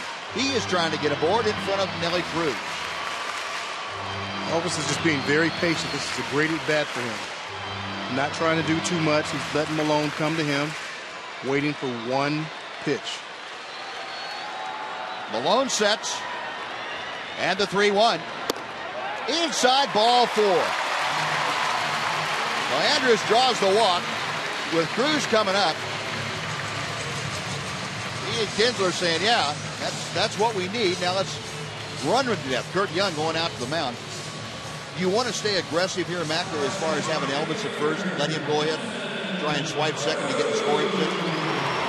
I've got to let Nelly swing right here. Okay. Nelly's got the hot bat. I know Malone's, probably thinking that Elvis is going to run. We've got the tying run at third. We've got 3, 4, 5 coming up. I've got to let my 3 guys swing the bat. Ford leaderboard tonight shows you the home runs in the American League. Boy, Chris Davis just in fuego. And Nelly Cruz is sitting down there in 4th spot, tied with Adam Dunn. Cabrera and Encarnacion with 19. Chris Davis hit 2 today for the Birds against Detroit. Now here's Nelly. Cruz 1 for 2. Singled solidly to right field his last time up. Oh, he had a pitch to work with. Got away from him a little bit. Fouled it straight back. They hit a changeup the other night for a home run to dead center, and this was a high changeup that almost ended up in the same spot. Nelly out to have a couple of words with himself. 0-1 the count. Malone in hot water. Rangers tied it up 3-3, looking to untie it. And it's 0-2 to Cruz. Nelly, the team leader with those 18 home runs and the 48 RBI.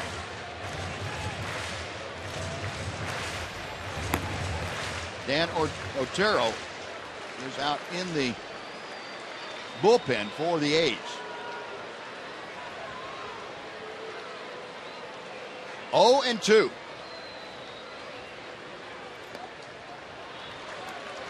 Got a pitch out. Norris stood up, but didn't go outside for it. I think it was a semi-pitch out. Instead of a pitch out, it was a pitch up. I don't know. Nelly might swing it. Yeah. Watch, he's up there already trying to get that pitch up out of the strike zone. Yeah, he did. Yeah, that's pretty much a useless pitch right there. That doesn't even tempt the hitter to swing at it. 1-2. Just missed the inside corner. Boy, he stayed away for the first 3 pitches and then tried to hit that corner. Almost got it. He was able to take it. The count is even at 2 balls and 2 strikes.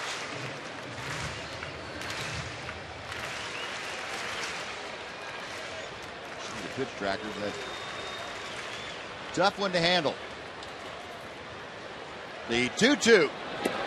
Outside and high. The count has gone full. Oh, with 1 out, I would imagine you'd see Elvis on the move on this pitch. Cruz trying to continue the progression here in the inning. He'll be followed by Adrian Beltre. Crowd really getting into it now. I want that Ranger offense to come back to life again. Time called.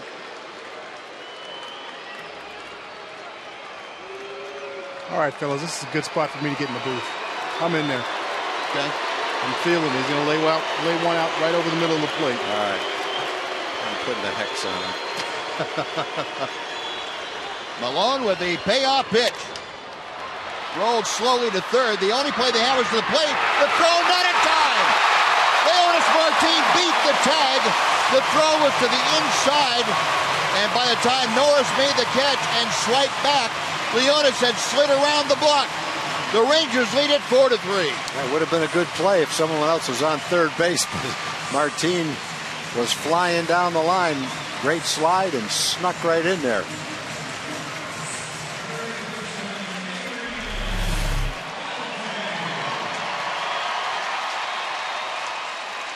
Luckily the ball, you're right, Buzz, luckily the ball's on the first base side. Allowed him to sneak in there. Couldn't turn two because Elvis was running. Looked like just a little tiny bit of indecision on Donaldson's face before he made the throw home. Right. If Donaldson had known, he probably should have known that Elvis was running. If he had known Elvis was running, he comes up and is coming to the plate right away. Right. He probably gets Martin at the plate. Well, Cruz on with a fielder's choice and an RBI. And here is Beltrade. He takes a changeup for strike one.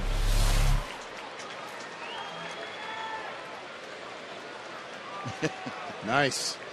Leonis making the slide and the call, all in one motion. Well, the Rangers answered the 3 spot in the top of the 5th with 2 of their own to regain the lead. And Beltrade trying to extend the lead. Ripping a foul ball. It is 0-2. Adrian, a single and a run scored. That was back in the 2nd inning. Last time up, he lined hard to right field.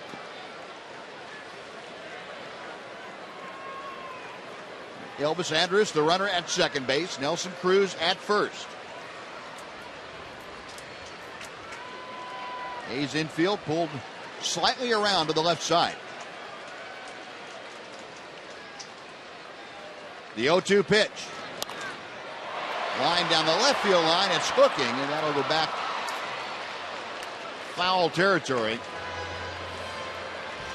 And Beltrade will come back and try it again on 0-2.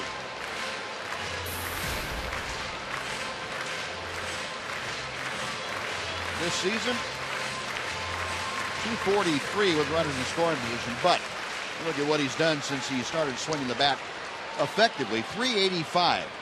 He's got Elvis out there at second base and Nelly over at first. No balls, 2 strikes, 1 out. Malone back to the plate. 1-2.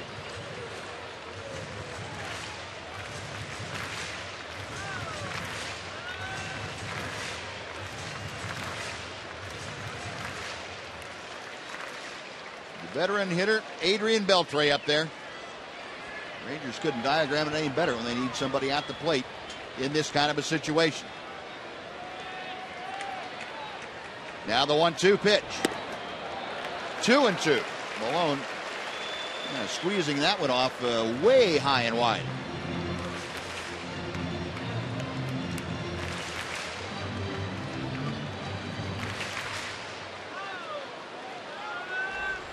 Rangers a couple of hits in the inning, and you see the pitch count for Malone already at 32 in this frame, and he still just has 1 out.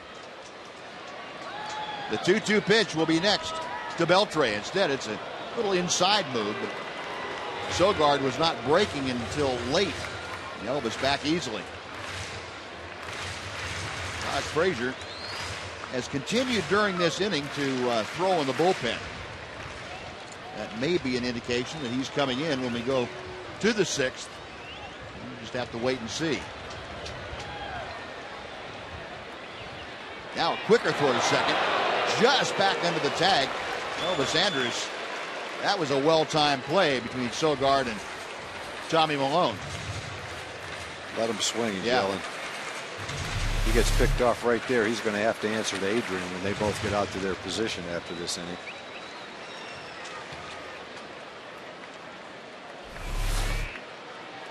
Yeah, I don't think I'd want to be on the Elvis side of that conversation if that happened. 2 balls, 2 strikes.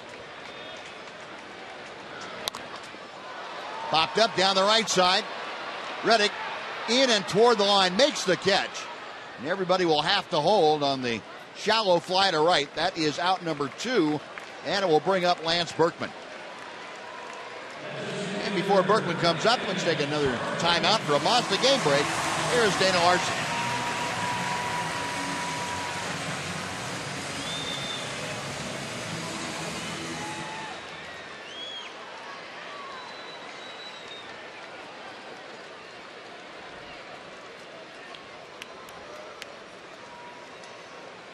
Thank you, Dana. Berkman having a little face-to-face with Doug Eddings. A wry smile on Lance's face. 1 for 2 tonight. That 2-run home run in the second inning. Got the Rangers off on the right foot last time up. He was robbed on a nice running catch by the left fielder Seth Smith.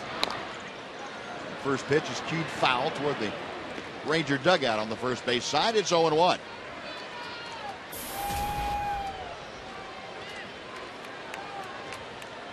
See Lance. It's been every phase of batting for him that's gone south. Runners in scoring position, runners on base, nobody on base. It's just been a real tough time for Lance Berkman. Rip and a miss. It's 0-2.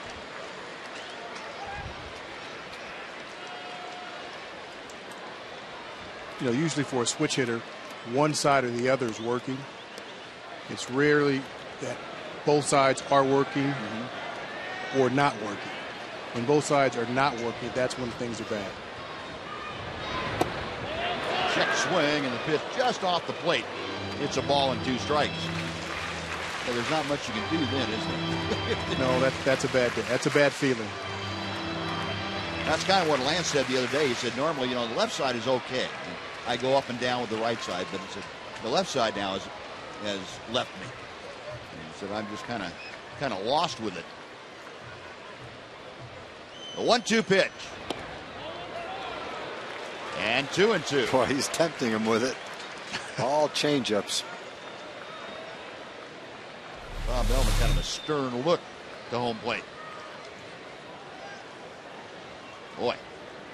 And Buzz, you were asking earlier, you know, you give up one side of the plate and say, okay, he can't throw this ball inside, so I'm just going to look away. With Malone, yeah, that's the approach that I would take. I'm going to look away, and he's not going to throw that ball inside past me. Popped up on the infield. Coming in is Lowry, the shortstop, puts it away. And that'll do it, but the Rangers get a couple to regain the lead. We'll go to the 6th inning. Now the Rangers 4 and the A's 3. Matt, thanks for joining us. We'll see you after the game on Rangers Live. All right.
Alito, Associate Justice of Supreme Court of the United States. And Justice Alito, I know you came out to the ballpark because you love baseball. You got a speech tomorrow in Dallas. And you just love baseball so much you just wanted to check out the Rangers, huh? Absolutely, yeah. And I'm really enjoying it. This is a great ballpark and a good game. Now, you talk about ballparks. You, I'm sure, with a big baseball fan you are, tour a lot of ballparks. What is your thought? Where does this one stack up above the others? This is clearly one of the best that I've seen. It's got a lot of character. It's got all the modern conveniences, but it also has the flavor of an old ballpark, so I really like it. Yeah, you got to throw out the first pitch. What was that like? It was very nerve-wracking. a lot tougher than what I normally do. But you didn't bounce it. You got to ride over about 90 miles an hour? I didn't bounce it. Oh, it was at least 90, yeah. You're getting some tips from Nolan. All right, Justice Alito, a pleasure to meet you. Enjoy the rest of the game. Thank you, Buzz. All right, Jim, there you go, Buzz. What you did for a living is tougher than being a Supreme Court judge. Yeah, he just said it. Well, I'm not going to differ with the the honorable judge, but I don't think so. Qualifications are a little bit different too, I think. Jason Frazier out of the bullpen, so Justin Grimm finished after 5 innings of work. Numbers for Jason Frazier, who has thrown the ball very, very well for the last several weeks. Pitched just outside to Yoenis Cespedes. It's 2 balls and a strike.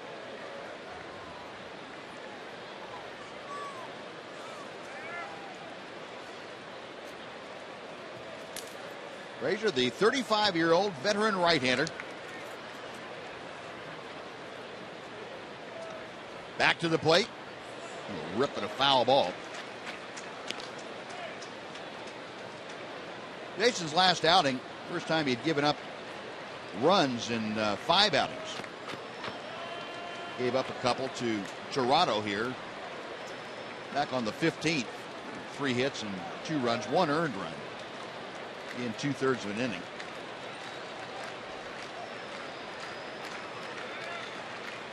Boy, you go back to the middle of May and he has put some outstanding efforts together. The 2-2 pitch. Got him swinging. Up the ladder at 92 miles an hour. Cespedes gone. Second time they've gotten Cespedes to do that very same thing. Justin got him for the last out of the first inning on a high fastball. Our Coors Light Cold Hard Fact, brought to you by Frost Brewed Coors. Rangers bullpen, 61 and 2/3 innings in the month of June. That's the second most in the major leagues. And that's not necessarily a good thing. No, it is not. Neil Cott's in the background warming up. That means your starters haven't. Well, plus the 18-inning game, but that's only an extra 9 or 10 innings. Yeah.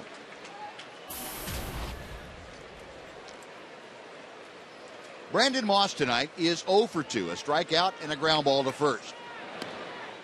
Frazier got out ahead of that a little bit and left it high. It's 1-1. Frazier, a Chicago native, spent the vast majority of his major league career with the Toronto Blue Jays. Really a mainstay with the Jays for a lot of years. This is low and inside. The count moves to 2-1.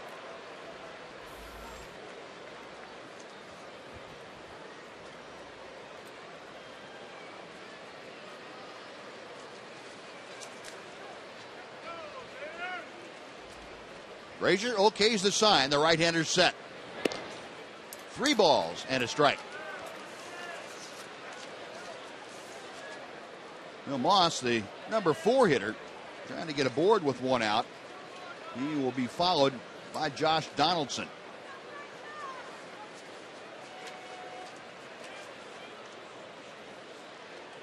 Frazier ready. The 3-1. Outside, ball 4. A big walk right there, and Moss down to first. He's on with 1 out. Donaldson coming to the plate. And while he makes his way up there, let's go back down to the field. Ali Lucia is standing by. Ali? Thank you, Buzz. The bullpen has been carrying a big load as of late, as the starters are still looking to find a win in the month of June. And I asked Jason Frazier about that, and he said, it's all about their mindset, especially when you can call on guys like Tanner and Neil I sleep at night is if I go right at them. If I'm tentative, bad things happen. Probably Ross, Tanner, and Neil, and Joe. Go right at those guys. And I think the only way you live with yourself is if you do that. And they've been doing that all year, and they've had tremendous success. And Buzz, the bullpen has been responsible for the team's last 5 wins. Thanks, Allie. Yeah, it has been an odd month, to say the least, for Ranger pitching.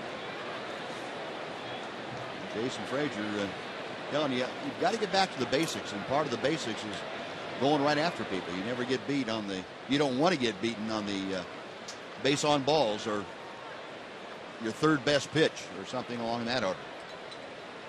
0-1. 1 ball, 1 strike. Now, after Donaldson, you've got Smith and Reddick, 2 left-hand hitters. Kotz is warmed up in the bullpen. That may be a spot where Wash decides to bring him in.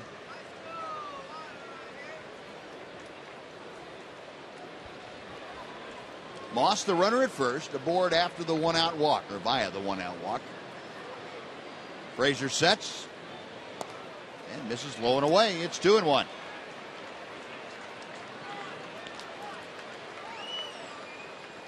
Frazier, a handful of at-bats with Josh Donaldson. Donaldson 1 for 3 against Jason. Neil Kotz ready in the Ranger bullpen. 1 on and 1 out.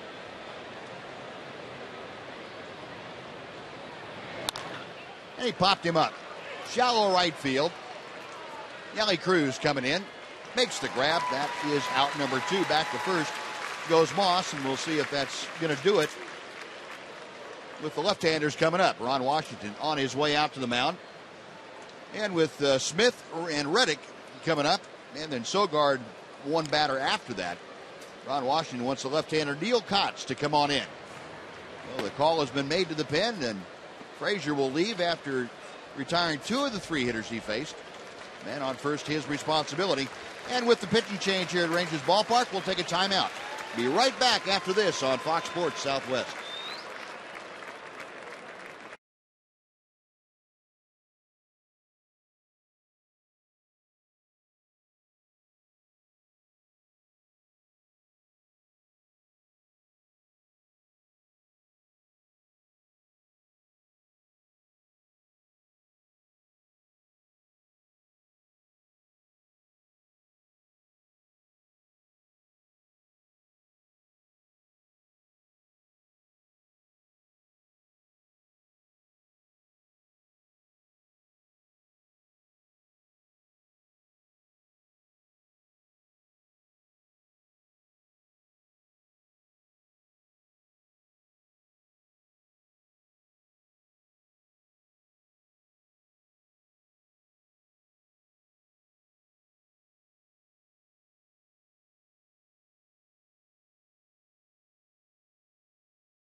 As your Rangers battle the Cardinals in St. Louis.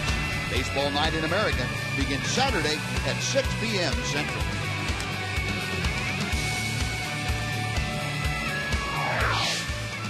And the left-hander Neil Kotz on now with Brandon Moss at first base. 2 outs.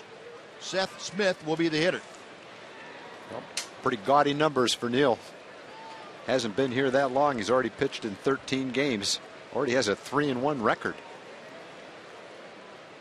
ERA right down there where Robbie Ross's is. Kotz in Monday night's game pitched 2 1/3 innings. Perfect baseball. Had a strikeout and really calmed things down. He came in to relieve Nick Tepesch. Got the win in that ball game and misses outside. 4-1. Faced Smith one time, and Seth Smith lined out to center field against Kotz. Smith tonight 0 for 2. Fly ball to center. Line drive to Beltre at third. And there's a looper to left field. That's going to settle in for a base hit. Now Smith, who really shows the ability to go to left field, especially against left-handers. That's a 2-out single. And they're now 2 on with 2 out. And Josh Reddick coming up.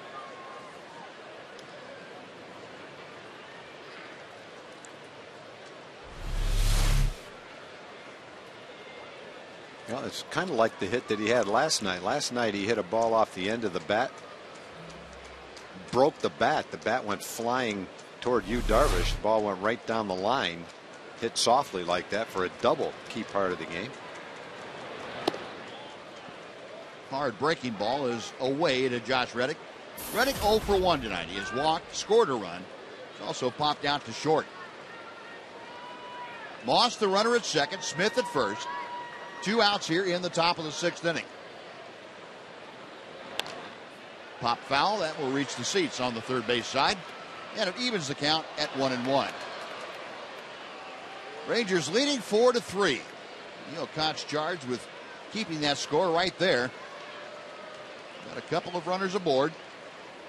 Brandon Moss walked. Smith singled him to second.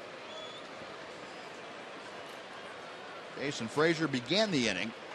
And Neal Kotz now on to try and finish it off. Foul ball, and Kotz the advantage at a ball and 2 strikes.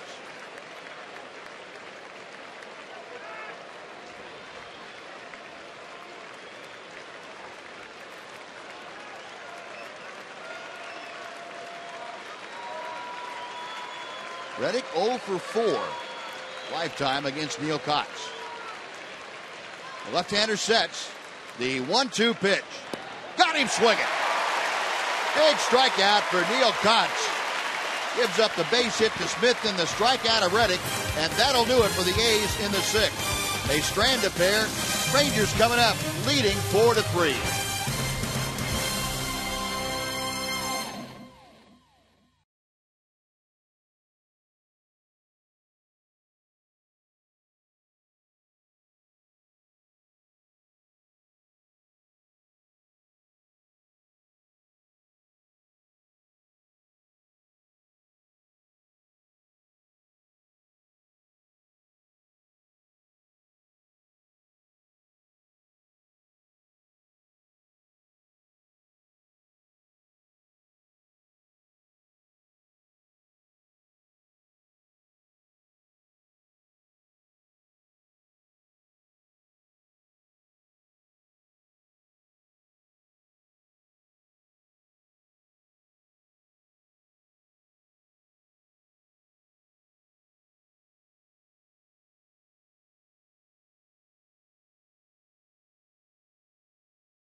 Sonic Slam Inning, brought to you by Sonic.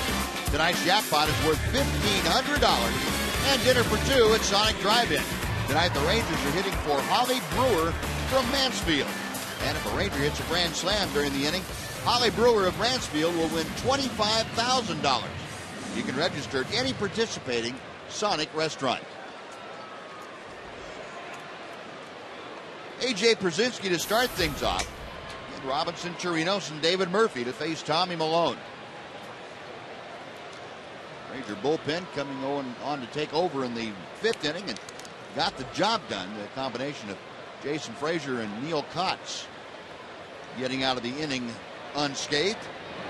The first pitch is outside to Przinsky. A.J. twice tonight has flied to center field. Rangers 4 runs on 6 hits against Tommy Malone. Another foul that bounces back to the screen, and it evens the count at 1-1.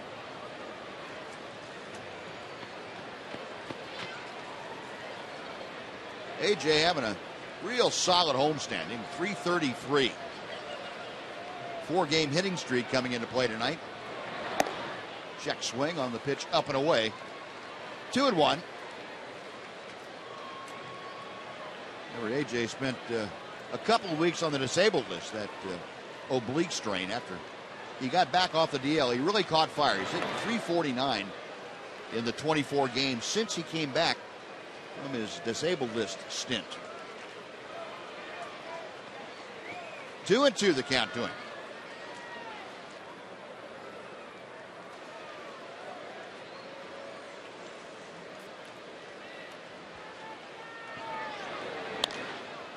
And he pops one into shallow left field. Seth Smith coming on. Makes the grab. That is out number 1. And it'll be Robinson Chirinos' turn next. Well, A.J. makes the right turn at first base. He has flied out 3 times tonight. Chirinos coming to the plate. Has flied to center and popped to second.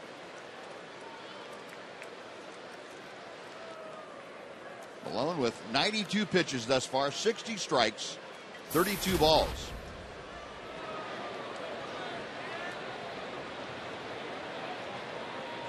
First pitch. That's low and inside for ball 1.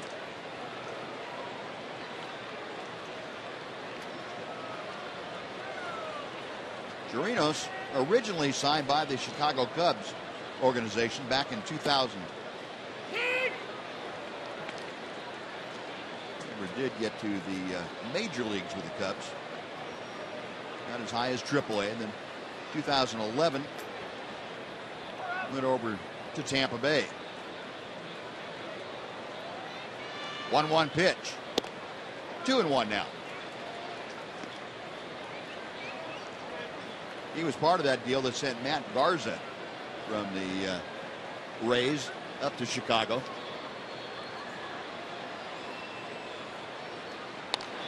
Fouled away. That evens the count at 2 balls and 2 strikes.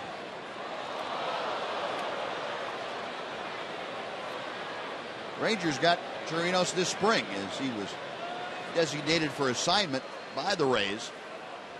Rangers worked out a deal for a player to be named later and added him to their AAA roster.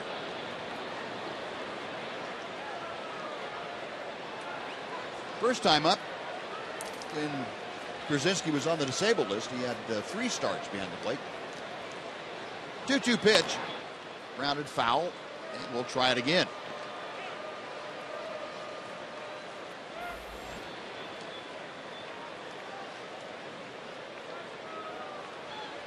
No one warming up down in the Ranger bullpen, Buzz, so it would appear that Neil Kotz will be going back out there, try to get the 7th inning taken care of.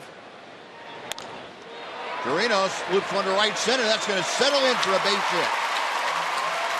Well, Robinson Chirinos now a 4-game hitting streak at the major league level. He has hit safely in all 4 games in which he has appeared for the Rangers this year. I know how happy he was when he got the call up the first time. I'm sure he feels the same way this time. Saw a bunch of pitches that time and lofted one softly into right center field. Trying to get another Ranger rally going. They have a 1-run lead. Love to make it a little bit more here toward the end of the game. I think Sheppers would be ready to pitch the 8th and Nathan the 9th, but it stays the way it is right now. Here's David Murphy, who is 1 for 2. 1 ball, no strikes. Murph dumped a single into center field as he led off the Ranger 5th inning. That was the inning the Rangers started trailing 3-2 and eventually took a 4-3 lead against Tommy Malone. Chirinos at first with 1 out. The 1-0 pitch. Line to left center. That's in for a base hit. Good swing by David Murphy there. Smith came up trying to throw behind Chirinos, but Robinson not rounding the bag all that far. So back-to-back singles, 2 aboard with 1 out, and Leonis Martin coming to the plate. A hard hit ball for David. I was hoping that would get in the gap and score a run. Bob Melvin looks like he's ready to make a move right here. Good at bat for David. Got the fastball outside half of the plate, but not out there where they like to get it. David got the good part of the bat on that one. So Tommy Malone finished for the night. He will leave with 2 runners on as his responsibility. And we will take a timeout during this pitching change. Right back on Fox Sports Southwest.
Four to 3, Rangers leading. Leonis Martin coming up in our Coors Light pre-scan tonight. Ground ball slowly hit. Here comes Leonis Martin from third. And the slide around the tag by Derek Norris. A huge run for the Rangers. That put them on top 4 to 3. Now back to live action. Here's Dan Otero working to Leonis Martin, who fouls off the first pitch. Otero was with the Yankees in spring training. They tried to outright him at the end of spring training. The A's claimed him, and then they outrighted him. No one claimed him. He accepted the assignment. He went to AAA and was terrific at AAA. Had a bunch of saves, not many hits. And so they purchased his contract recently. He's been pitching well for the A's, too. A herky-jerky motion. He misses low and outside. A pretty good single. 1-1 the count to Leonis Martin, who is 1 for 2. Saw him score that run. That was after a single in the 5th inning, a stolen base. And then he scampered home on that fielder's choice ground ball. Up the middle, by the dive of the shortstop Lowry.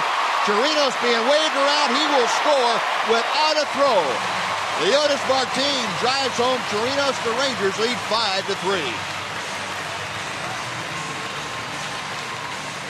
Well, Leonis is getting a chance to play more and more, and he's taking advantage of it. He's swinging the bat pretty well. He's gradually sneaking up on the 280 mark. We've seen his speed on the bases in that play you described, Buzz, when he stole second, scored on the ground ball to third base. Speed and evidence there. And now another nice base hit when you need it. Man in scoring position gives the Rangers a 2-run lead. Hopefully they're not done. Martin now with a dozen RBI this year. He's starting to pick up, and virtually every phase of the game. Murphy stopped at second, Martin at first, still just one out. Ian Kinsler up there for his third at bat. He is 1 for 2 officially with a sacrifice fly. Takes a breaking ball to the outside corner for strike one.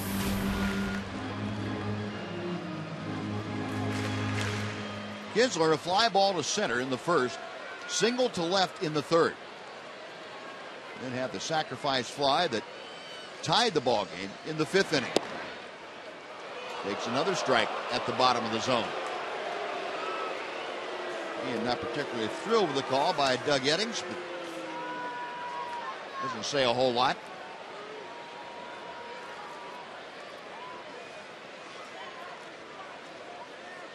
Otero ready.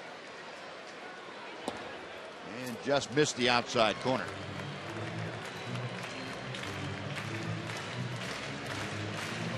Ian still wearing that bandage after that collision he had at home plate last night. Really opened up a gash in his chin. Had to get 3 stitches there to close it up. Foul ball. And the count remains a ball and 2 strikes. When we were talking to him today, Tom, I got a kick out of him. He said, how's it feeling? He said, well, I got my bell rung pretty good last night. Yeah, he did.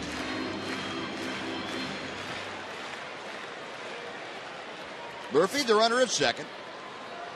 Leonis Martin at first. He had 3 consecutive singles with 1 out here in the 6th.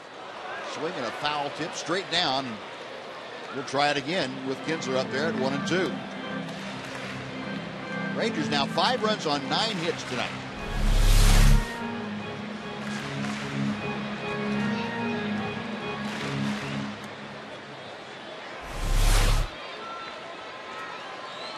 Otero sets. Another chopper foul. Well, you get an idea from our center field camera shot, a kind of sinkage that Otero has on that fastball. He kind of slings it up there, and that ball at the bottom really drops out of that tip.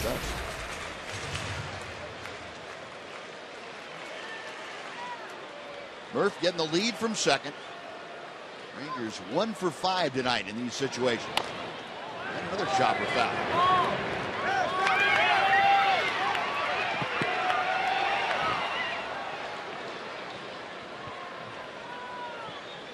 Well, the lineup that Wash chose today is working pretty well. Chirinos getting a start at first. Had the single that started this rally. Martin getting a start against a left-hand pitcher. Has had a couple of hits, a stolen base, knocked in a run, scored at least 1. Kinsler, a base hit to center field. Murphy being waved around third. There will be no throw. Murph scores standing up. The Rangers lead 6-3. Ian Kinsler comes through. Well, we talked in the pregame show about how important it was to get Ian back in the lineup for a lot of reasons. One is the energy he brings, and obviously the other is his bat. He had an RBI in the 5th on a sacrifice fly. Second hit that he's got. And a nice short swing, compact, powerful swing that he's got.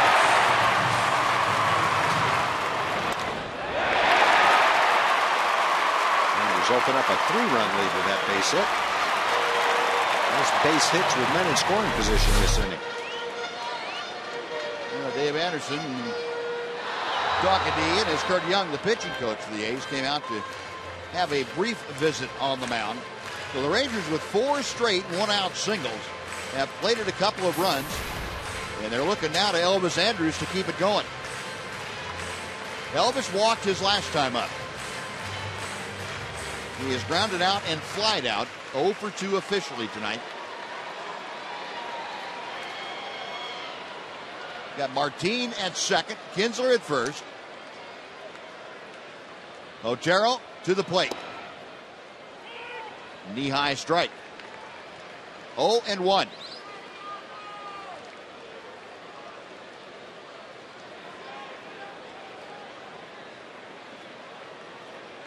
Ian saying, are we supposed to go now? See if they gets a jump. Try to double steal it. Up the middle. Oh, a great stop by Sogard. He'll throw to first and just get Andrus.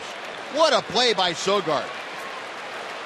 The balls have been finding holes for both teams, but Elvis hit the ball hard. Looked like another RBI single. And instead, a beautiful play by Sogard. Sogard's playing some pretty nice baseball right now. Looks good defensively. He's hit over 300 in the last 20 games. Takes a base hit and an RBI away from Elvis, that's for sure.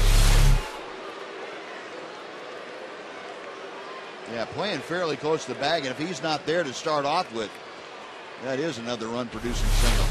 Here's Nelly Cruz, and he takes a rip and fouls it away.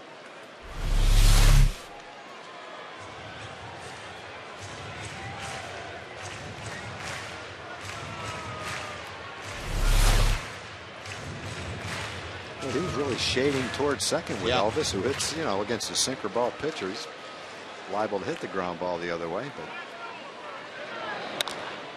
Ground ball up the middle. Diving stop this time by Lowry. He throws, not in time. not this time. Nelly beats it out. Another RBI single. The Rangers lead 7-3. Yeah, at least Elvis's ball moved the runners along to where a guy could score on an infield hit. Another base hit with a man in scoring position. Second straight at bat with an RBI for Nelly. And Nelly Cruz now with an even 50 RBI this year. This in Rangers game number 72.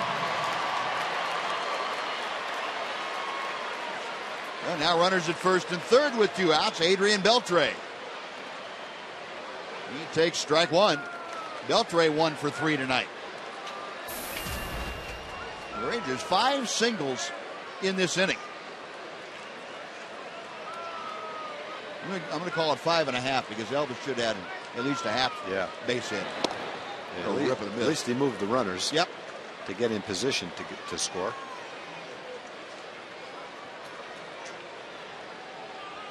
Beltre singled and scored in the second. Since then is lined to right field and fly to right field. Kinsler at third, Cruz at first. The 0-2 pitch. We will try it again.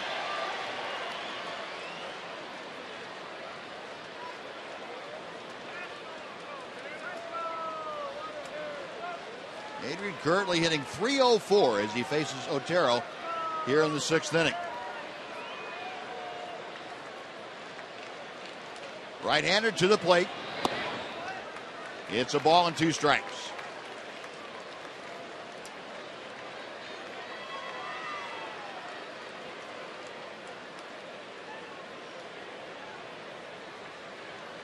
The Malone started with the first 5 1/3. And he is going to be charged with 6 runs in this ball game.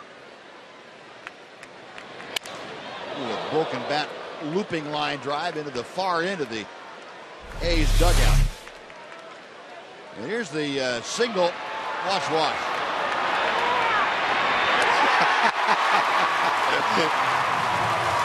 That's some intensity, Buzz. Yep. Didn't stop chewing those sunflower seeds either, boy. As a matter of fact, he speeded up his tempo down a little bit. You got to slow the game down a little bit. Slow the seeds down.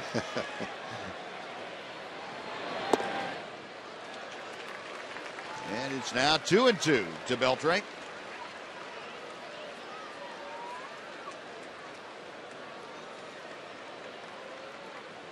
Bob Melvin watched his club last night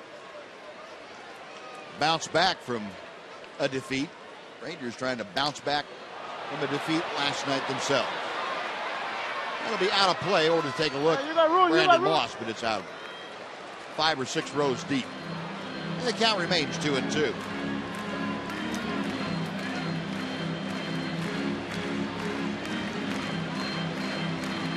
The Rangers, for the second time in this series now, have gotten 11 base hits.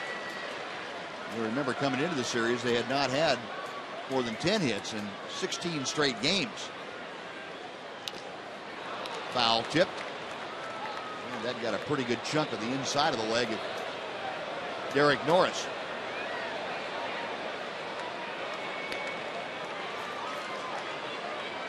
And the A's trainer now going to have to come out and tend to Derek Norris, who's feeling a little bit under the weather right at the moment.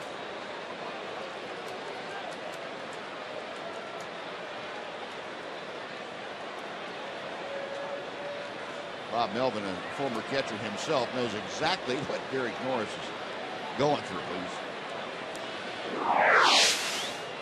Well, folks, Tuesday giveaways continue on July 2nd.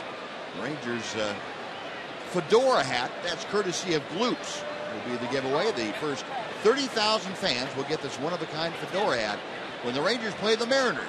And as always, tickets are available at TexasRangers.com, or you can call 972-RANGERS.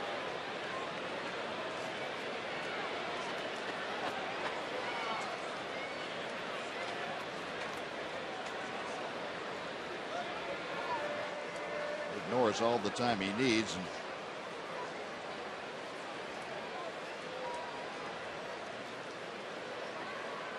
now Bob Melvin signaling to the dugout. Maybe John Jaso better get the gear on.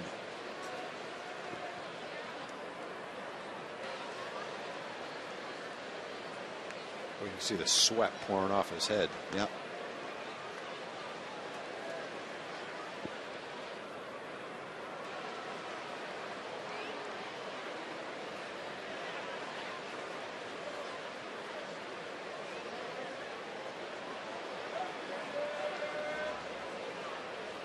There's Jaso, and he's all decked out. I don't think there's much doubt that Norris is going to have to come out of this ball game. It's just a matter of whether poor guy can get up right now. Yeah. Well, Bob Melvin's going to try to help him up, but Derek Price said, no, not quite yet.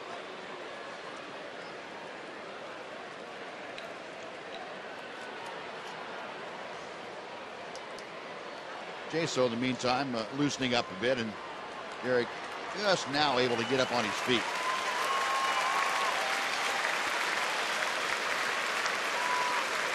You know, being helped off, and toughest position on the field to play. And not just because of that kind of an injury, but it's just the most demanding position there is.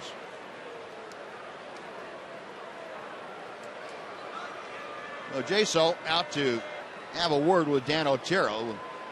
Jaso will take over behind home plate.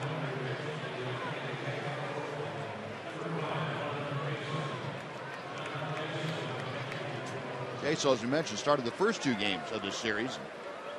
He's going to have most of the night off tonight, but pressed into service here. Count is 2 balls and 2 strikes to Adrian Beltre. Ian Kinsler at third. Nelson Cruz at first with 2 outs. 3 runs across here in the Rangers' 6th inning. They have opened up a 7-3 lead. Line drive, base hit to left field. Kinsler trots down the line over to cut it off Smith. Cruz will move into third. Into second base is Adrian Beltre. An RBI double. The Rangers lead 8-3. Yeah, Adrian just needed about a 5-minute break. First pitch he saw, he just ripped it down the line. Good inning for the Rangers. Just hit after hit, right when you want them. Men in scoring position like that. Move those runners. And Bob Melvin out there takes the ball from Otero. But not before Beltre able to lash that ball into the corner. You get a sinker ball like that when he gets the ball up just a little bit. Hitter's able to get underneath it enough to lift it into the outfield, and that's exactly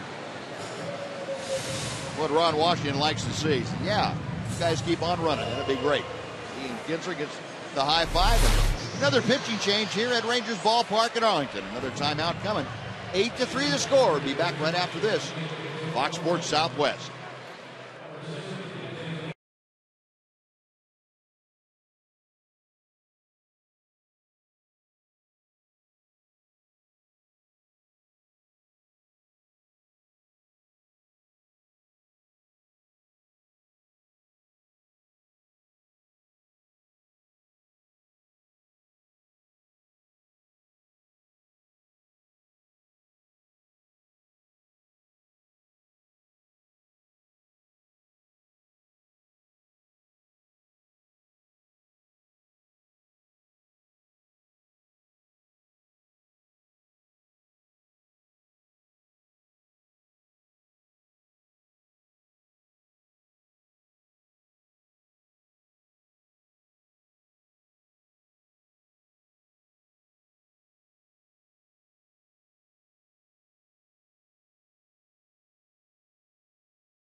Well, the Rangers doing some damage here in the sixth inning. They've opened up an 8-3 lead.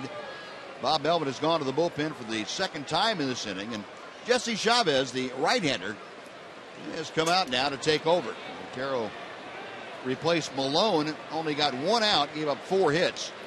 And now Chavez on to see if he can get the final out of the inning. He faces Lance Berkman, who turns around to hit from the left side for the first time tonight. Berkman is the 9th hitter to come to the plate here in the Rangers' 6th inning.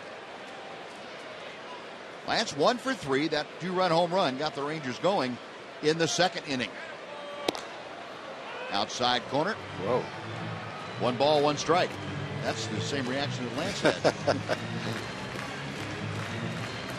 Here's Mitch Moreland talking to Ian Kinsler. Mitch had a great day today. Went 3 for 5 with his first home run as he finished up his rehab assignment. He had a few hits last night, didn't he? Yeah.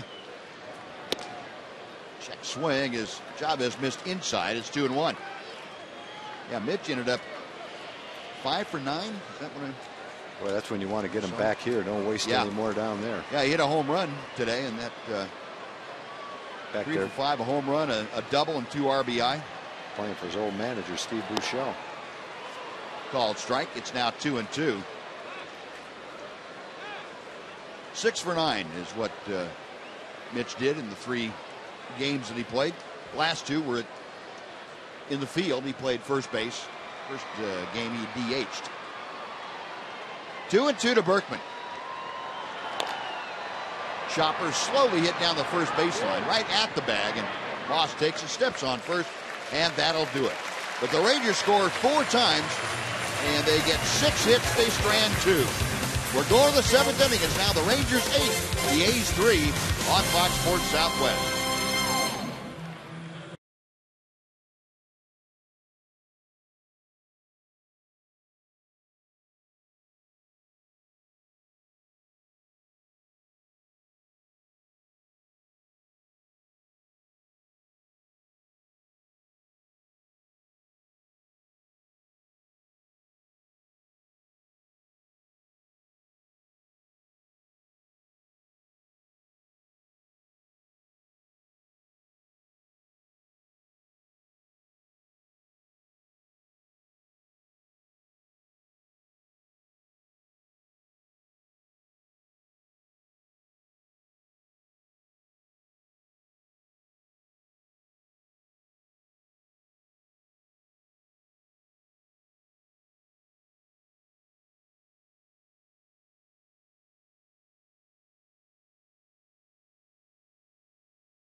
Now tonight's game summary presented by Ford.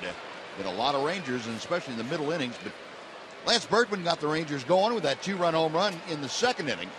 Since then, the Rangers 7, 8, and 9 hitters have 5 hits and 5 runs scored. That would be Messrs. Chirinos, Murphy, and Martin. They have gotten it done. Neil Kotz, who came on to close out the 6th inning, and what was at that time a 4-3 Ranger lead. We'll start the 7th. John Jaso taking over behind the plate as Derek Norris forced to leave. Takes a strike.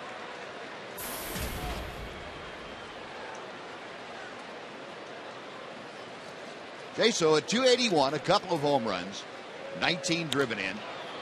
Goes to left center field, not hit very deep. Notice Martin almost in straightaway left as the Ranger outfield was aligned that way. Makes the grab. That's out number 1. Our Jimmy John's freaky fast delivery, and we're talking about the 7, 8, 9 guys. Chirinos, Kinsler, Cruz, and Beltre will get it. Finished off that 4-run uprising for Ron Washington. 3 fast deliveries by 6 of them that inning.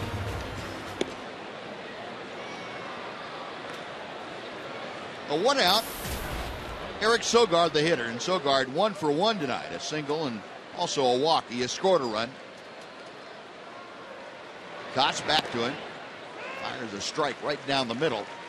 1-1 the count.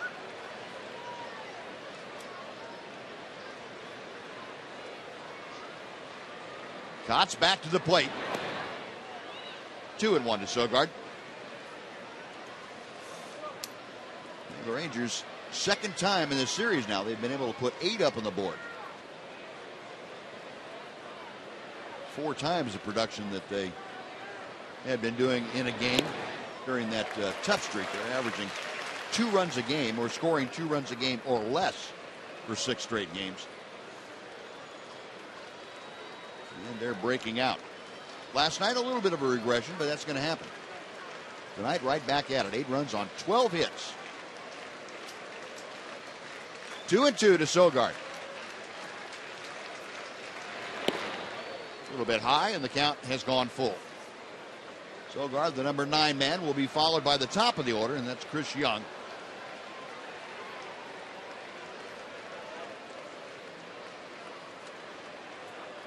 Kotz sets the payoff pitch. We'll try it again.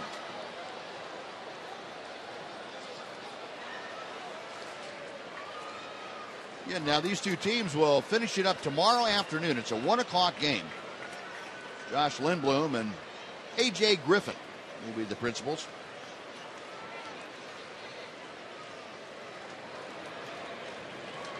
Kotz again with a 3-2. Low ball 4. Sogard draws the 1-out walk. He is aboard. And now Chris Young coming up. That's one that Neal won't be happy with. He's dominated left-hand hitters this year.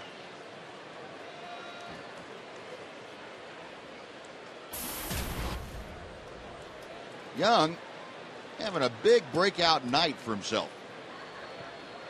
Came in really struggling, hitting a .143 for the last few weeks of play. He has singled and had a 3-run home run tonight.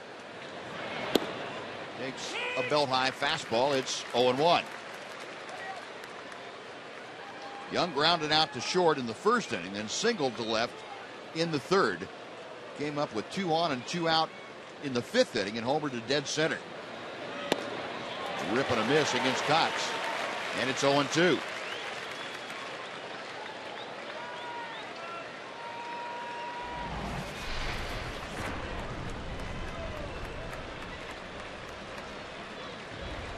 Left-handers ready. A check of Sogard at first. And a ground ball pulled foul. Kotz coming inside with that fastball, and Young turning on it, but pulled it off the screen in front of the A's dugout. Oakland 3 runs on 4 hits. And they've had 4 walks to work with. 3 of them by Justin Grimm, the starter, and 1 by Jason Frazier.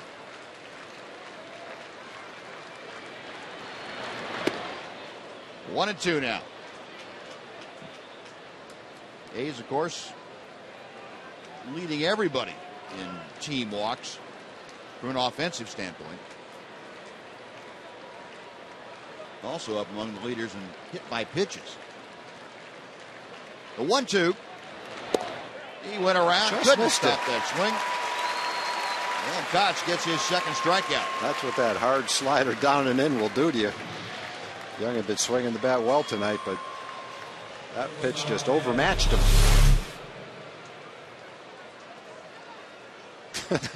Nice follow through. I don't think Chris is going to want to watch the replay of that one. Oh, darn. So 2 gone. Here's Jed Lowry. Lowry turning around to bat from the right side, and he takes a strike from Kotz. Lowry tonight has grounded to third, flied to center, and flied to left. Batting average for Lowry now down to 290. Sogard, the runner at first, a modest lead. 1-1 as Kotz misses upstairs.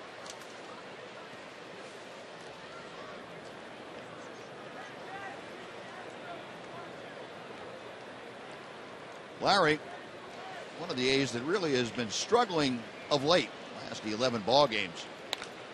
Fouls that one out of play. Lowry in that time, just 163 is average, 7 for 43. That comes right on the heels of a period of 2 weeks where he hit 412. So it's either been the penthouse or the basement for the A's shortstop. Down in the count here, a ball and 2 strikes, and Kotz ready to work. Popped up. Shallow right field. Kinsler going out. Ian making the call. Stops, puts it away, and that will do it. Well, the walk, no problem. The A's strand their 5th runner. Stretch time at Rangers Ballpark in Arlington. Texas 8, Oakland 3, Fox Sports Southwest.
Texas Rangers baseball on Fox Sports Southwest is brought to you by the all-new Mazda 6. When you change everything, you change everything.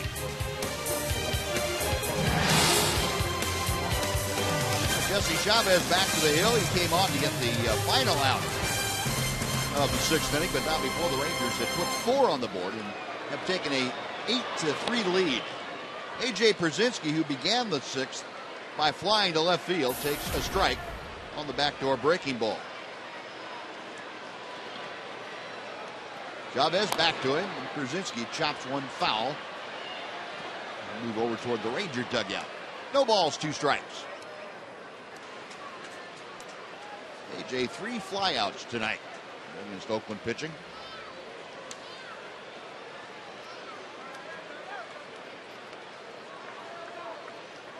Chavez with the 0-2.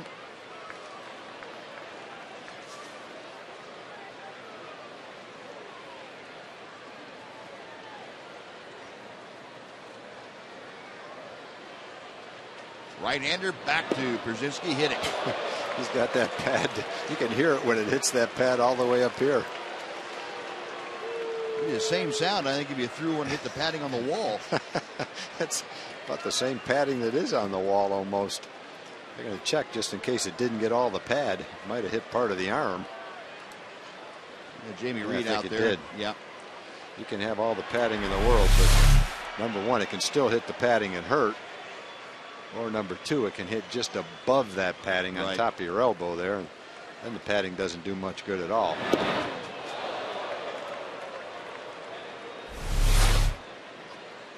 Jamie Reed out to look at him, and Ron Washington right there. AJ, a bit of a grimace That didn't feel too good.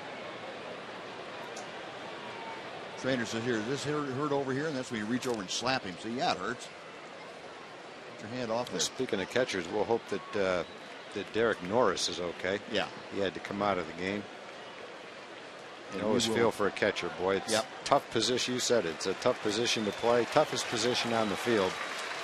And you can't catch if you can't play with bumps and bruises, but sometimes it's a lot more than bumps and bruises, and hopefully Derek is okay. So the leadoff man, Brzezinski, aboard, the hit by pitch, and now Robinson Chirinos, who is 1 for 3, steps in. A little late rip and a miss, and Chirinos down in the count 0-1. Robinson singled his last time up. He was the first Ranger to get on base in that 6th inning. He started a string of 4 straight base hits. Rangers ended up getting 6 singles in the inning and scored 4 times. But here he is down in the count 0-2.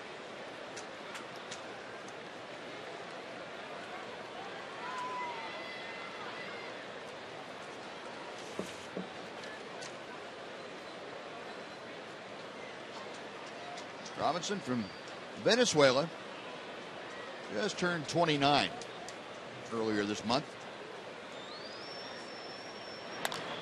Breaking ball hangs up for him, but he hits a high, lazy fly ball to center field. Chris Young puts it away. That's out number 1. David Murphy coming up. And it's time for a Mazda game break. Once again, here's Dana Larson.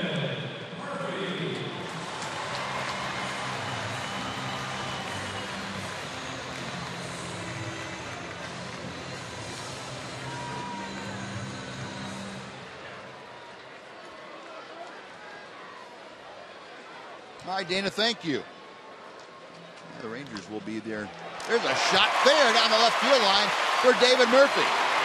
Brzezinski going to third as Murphy pulls into second with an opposite field double. And Murphy now 3 for his last 3 and going the other way effectively. Well, that's what David has to do, because they are going to pitch him away virtually every at bat. And so when David waits on the ball a little bit instead of jumping out at it, he can slice the ball like that all day long. We've seen him do it. And that's a nice sign. Last 3 innings, he's had a base hit all 3 innings. Scored a couple of runs. That's great to see. Hopefully David's getting hot. That'll mean a lot to the offense. So second and third now. The infield on the left side all the way in. The right side back about halfway. Rangers leading 8-3, threatening to do more damage. Murphy's had a hit in each of the last 3 innings. Martin has had a hit in the last 2 innings. He's trying to do the same thing. Takes the pitch inside. It's 2 balls and no strikes. Now Leonis 2 for 3 tonight. 2 runs scored, a stolen base, an RBI. Other than that, he's been fairly quiet. Hadn't thrown anybody out tonight. No, he hasn't. He hasn't. 2-0 pitch. 3-0. Now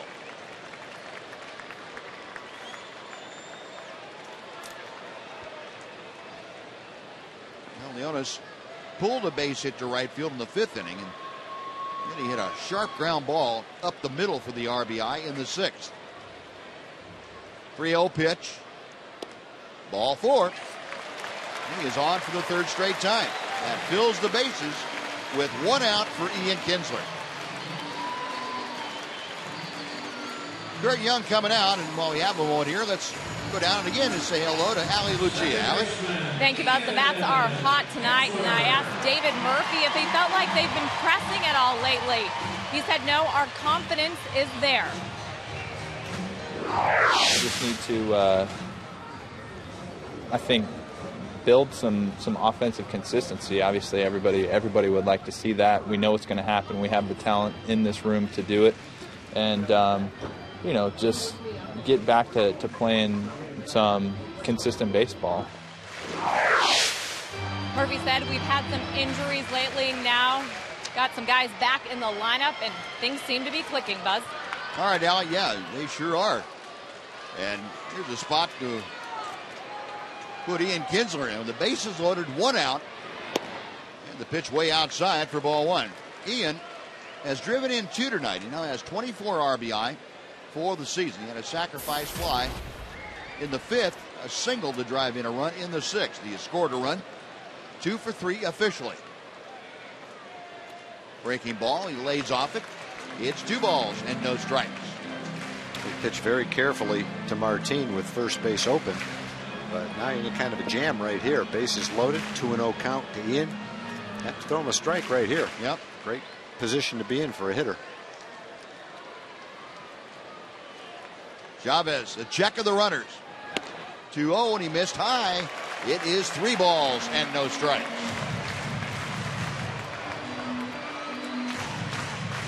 Bob Melvin asking pitching coach Kurt Young for a suggestion. Kurt just walked over to the phone. I don't have anything to tell you that's good.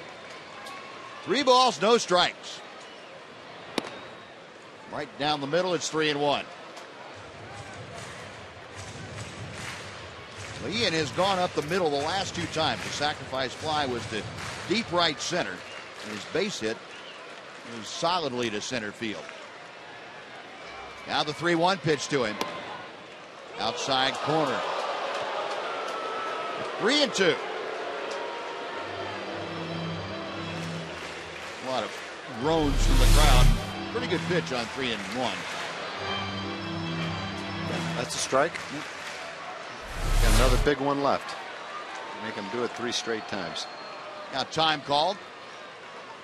John Jaso, the catcher, standing up behind home plate. He wasn't real happy with what had been put down there. Now Chavez ready. The payoff pitch. Loop down the right side. That will slice back into the crowd. Out of play as Kinsler spoiled a pretty tough pitch from Jesse Chavez.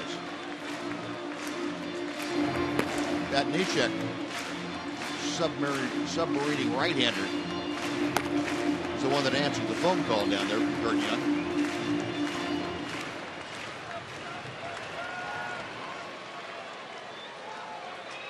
Chavez again ready. Hard hit line drive right at the shortstop Lowry. Oh boy. Goodness. We've seen a bunch of line drives caught tonight. Both teams have hit some line drives that have been caught tonight. That one hurts with the bases loaded. Elevated a little bit in the left center field. He got a chance for at least 2 RBIs. Get it into the gap, 3.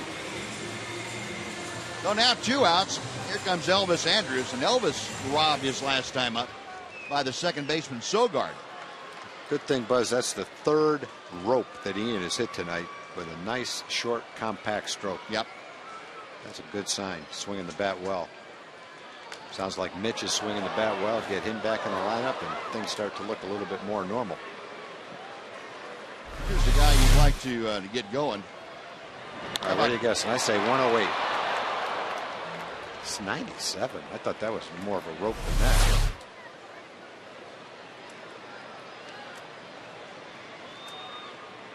Oh, 0-1 the count to Andrus. Elvis 0 for 3 with a walk.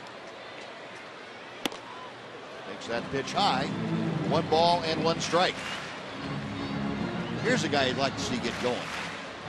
Elvis Andrus. Yep. I'd like to see him get on base a few times. When he and Kinsler are doing that at the top of the order, that's when the Ranger offense is at its best. Well, the good thing is he's got a track record, and you know he can. He's healthy. It's just a matter of working out the kinks, gaining a little confidence, getting a couple of good games back to back, and just take off from there. You get Ian hot. Elvis is due to get hot. He's had 100 at bats that have been below average for him. Get the guys healthy in the middle of the lineup, and then you start to look like the Ranger offense. Nice to see David Murphy start swinging the bat. Martin swinging the bat pretty well. Pretty good signs.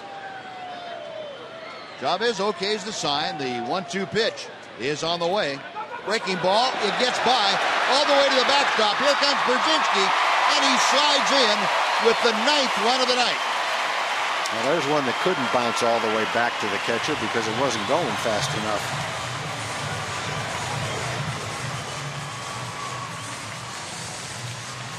Brzezinski scores. It's 9-3 Rangers. take a look at that replay. I don't know how it'll go, but it should be a pass ball. Should be. Queso just missed it. They did score a pass ball. Well, that's good. Thought he had a chance to catch it. Yep. So 2-2 now, the count to Elvis. Way outside, 3-2. No, Elvis trying to get aboard to extend this 7th inning. Nelly Cruz waiting in the on-deck circle. And Bob Melvin looking for the light at the end of that tunnel. To right center field.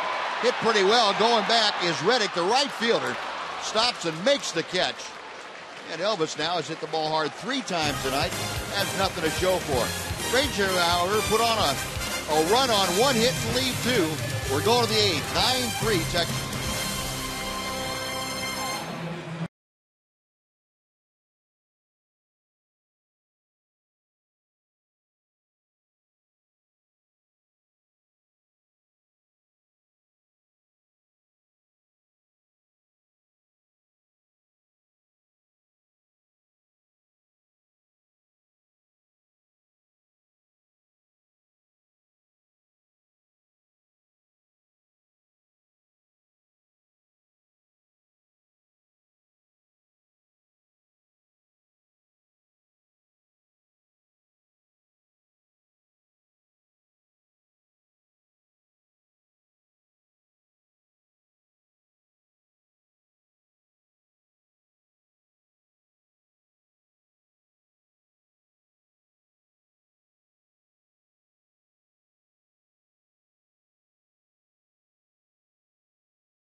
In from England, big Ranger fan taking in his very first Ranger game here at the ballpark. John, your thoughts? My thoughts, I've come 4,000 miles for this. I've seen it on the telly. It's not as good. This is faster, bigger, better, just better all round. And live, you get dollar hot dogs. Yeah, very nice. Well, Nathan Patton will do the honors. He'll hand over the bag. Congratulations. Way to go, Nathan. John, anything else? Final thoughts, maybe I'm bringing you luck because we're doing well. And as we say in London, lovely jubbly, go Rangers! There we go. Oh, way to go. Good job, buddy. Appreciate it. Buzz. No, see, don't spoil it and tell him that dollar hot dog night's not every night. Let him think that if he wants to. Good day, mate. Good day, mate. There we go.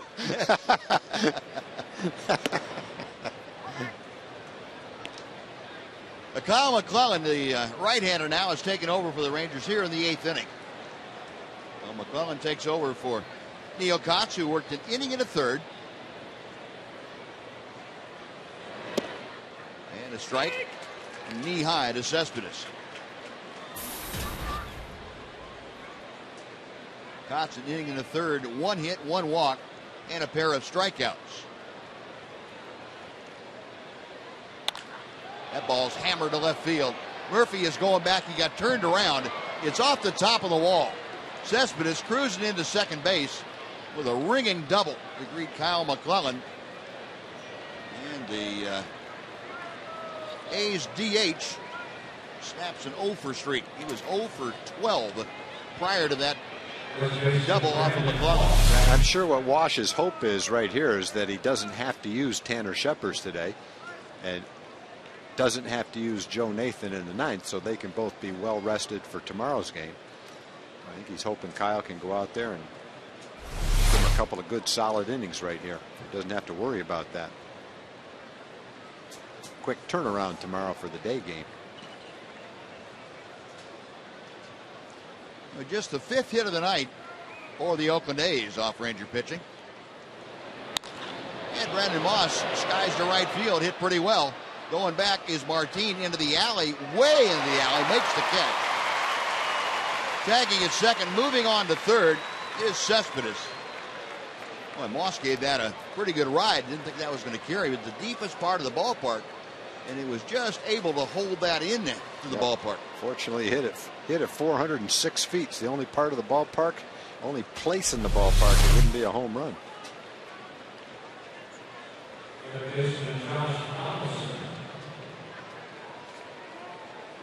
Well, 405. Long way, put it that way. The one away, Cespedes at third, and the off-speed pitch to Donaldson is in for strike one. Josh Donaldson 0 for 2 tonight with a walk, and that walk in his first at bat in the second inning. Since then, he has popped out and flied out. McClellan back to the plate. This is a bit low. It's 1-1. Yeah, Donaldson's kind of going through his first little slump of the season. He got his average up in the 330s, down right around 300 now. He's struggled in probably his last 10 or 12 games. Base hit to left field. That will drive home Cespedes. Well, Donaldson with his first hit of the night. It's now a 9-4 Ranger lead. Donaldson drives in his 45th run of the season. Cespedes comes down from third. Seth Smith will be the next hitter.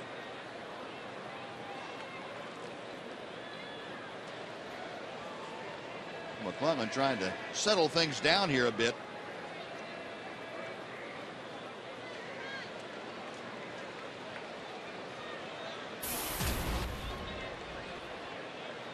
Smith 1 for 3, singled his last time. Rip and a foul tip.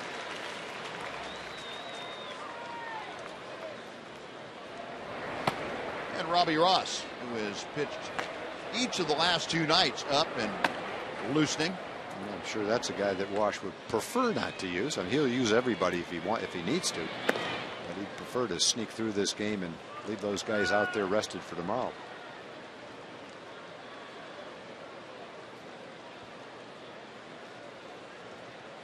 Last time out for McClellan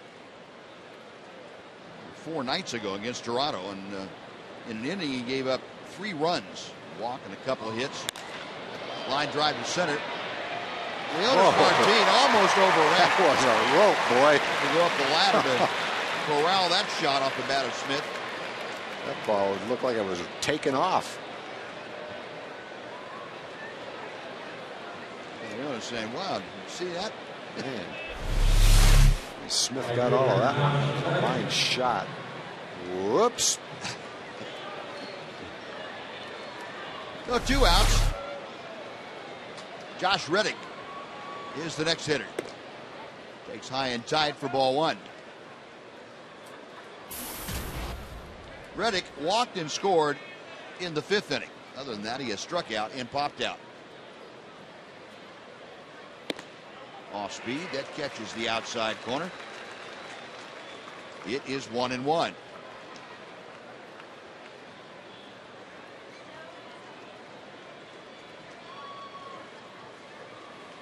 McClellan reading the signs, has the one he wants. Time called, so he'll have to reset, start all over.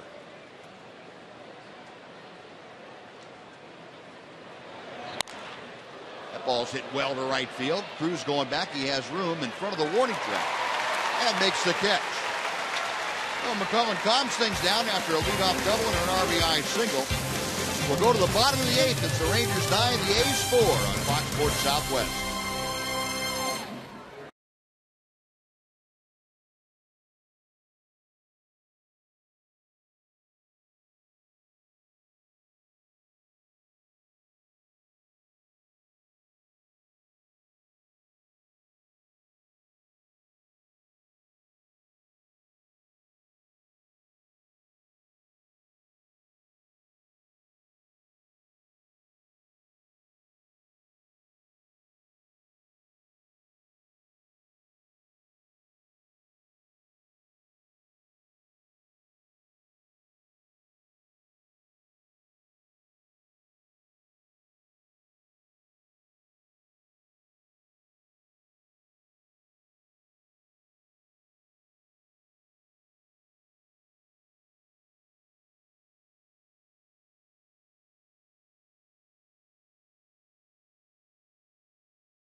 close out this game strong, a 9-4 lead in the bottom of the 8th. Dana Larson here reminding you we've got Rangers Live presented by Esurance coming up in just a bit. Mark McLemore will join me for his expert analysis. We'll have Ron Washington's post-game comments and players' reaction from the clubhouse, as well as set up the finale tomorrow with the A's and Mitch Moreland's return on Friday. All that and much more coming up on Rangers Live presented by Esurance. But now back to Buzz and Tom, guys. Thank you, Dana.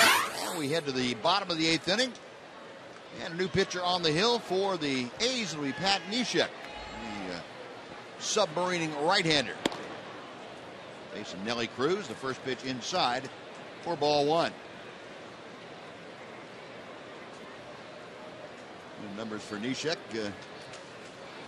28th appearance of the year. 1 ball and 1 strike. Cruz tonight, 2 for 4, and he has driven in a couple, so 50 RBI for the season. Up the middle, make that 3 for 5. And really that inside-out stroke against Neshek, and he has the Rangers' 14th hit of the night. And it hit the right field like that, too. He kind of sliced between first and second. Ball's got some spin on it. Doesn't look like a left-handed slider going out to the outfield. Good night offensively for the Rangers. 14 hits. Haven't been many games like this in a while. Hopefully it's a sign of things to come. Yeah. Very well could be. Adrian Beltre, a couple of hits tonight. He is 2 for 4, a single and a double. Drove in his 39th run of the year with a double in the 6th inning. Cruz a modest lead at first. Neshek deals, and the ball's hit to left center field. Diving in a hurry and sliding is Seth Smith to come up with it. The ball must have been hit off the end of the bat because it got out there and just died.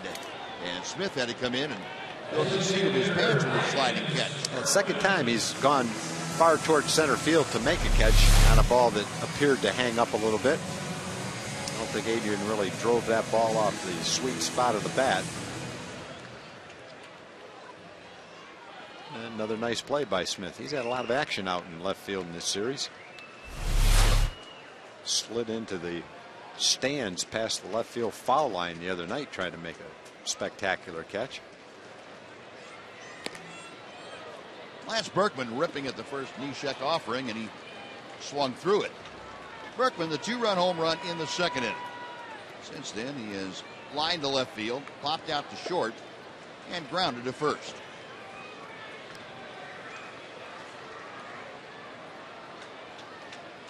Neshek back to him. 1 ball and 1 strike. Berkman has faced Neshek a couple of times before.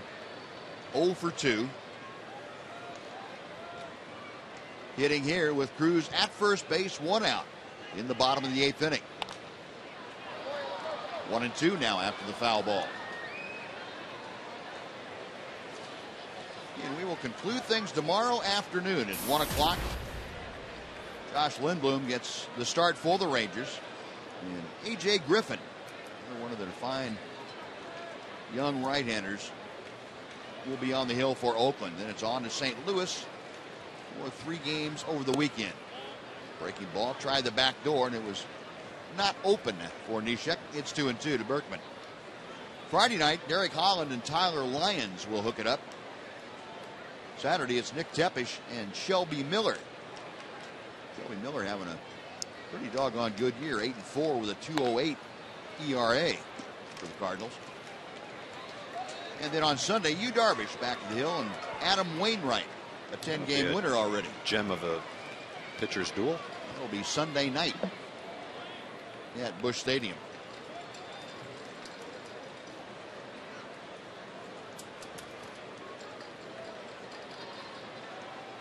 Neshek ready. 2-2 the count to Berkman. Now it's full. 3 balls, 2 strikes.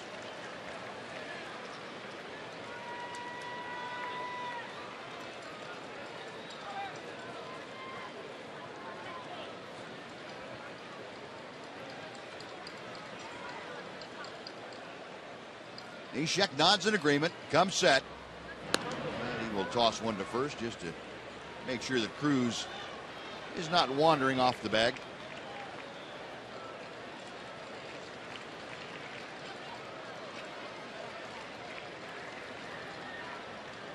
Right-hander ready once again. The payoff pitch. Swung on and missed. And down on strikes. Lance Berkman.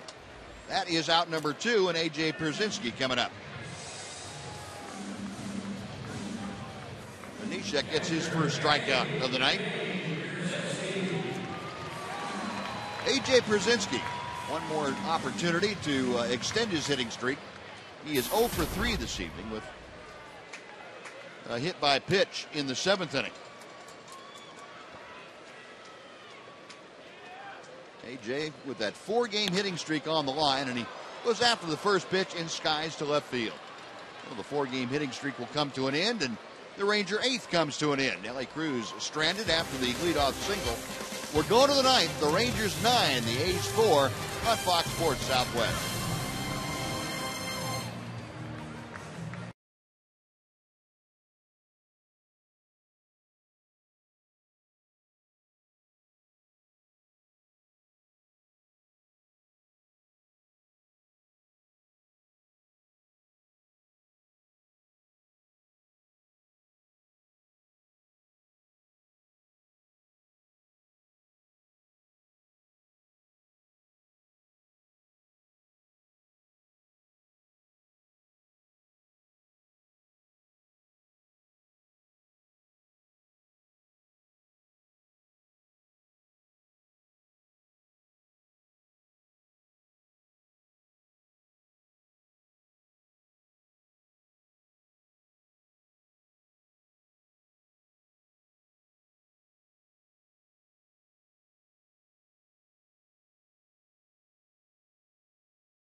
Southwest is brought to you by your Texas Ford dealer.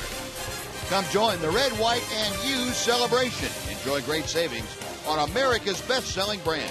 Ford is the best in Texas. By AT&T UVerse TV. Check availability at 1-800-PIC-ATT. Rethink possible. And by Progressive. Visit Progressive.com today.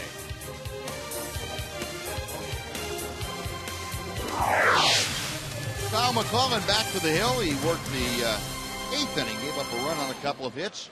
He will try to close out the game here tonight. Rangers leading 9-4. McClellan will face John Jaso to start things off, then Eric Sogard and Chris Young.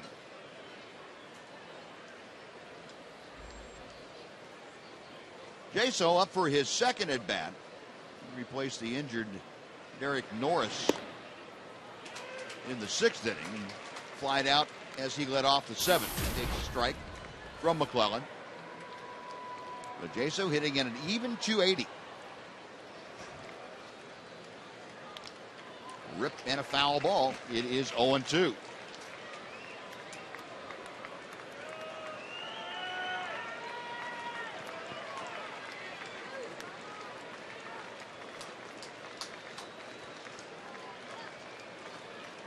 McClellan set and the pitch.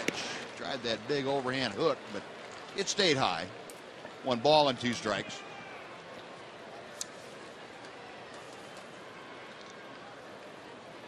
Jaso waiting. McClellan to the plate. Pulled on the ground. Diving stop by Chirinos. And a nice play to McClellan covering. I'll tell you what, Robinson Chirinos is pretty agile over there at first base. Yeah, it's not just sticking the guy there to make him play first base. He looks like he knows what he's doing out there at first base. We've seen him catch. First time we've seen him play first base. been a good night for him over there. Excellent job to get that first out here in the 9th inning. Now Eric Sogard, who has been on 3 times tonight. Sogard has walked twice and singled. He has scored 1 run. McCullough deals a strike in there at the knees. Sogard at 269, as you see. No home runs. 9 driven in. He and Adam Rosales comprise the platoon setup for the A's at second base. Rosales, the right-handed hitting portion of that platoon.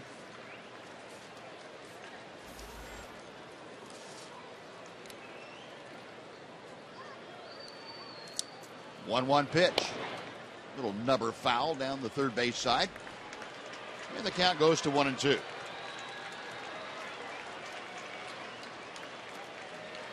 Rangers trying to pull back to within 2 games of the top spot. Oakland splitting their last 10 ball games after being extremely hot ever since the middle of May. Coming into play tonight, the A's 23-8 since May 17th. Well, you know who's hot? A team the Rangers just got done playing is Toronto. Yes, they are. They won their 8th straight tonight. Yes, they are.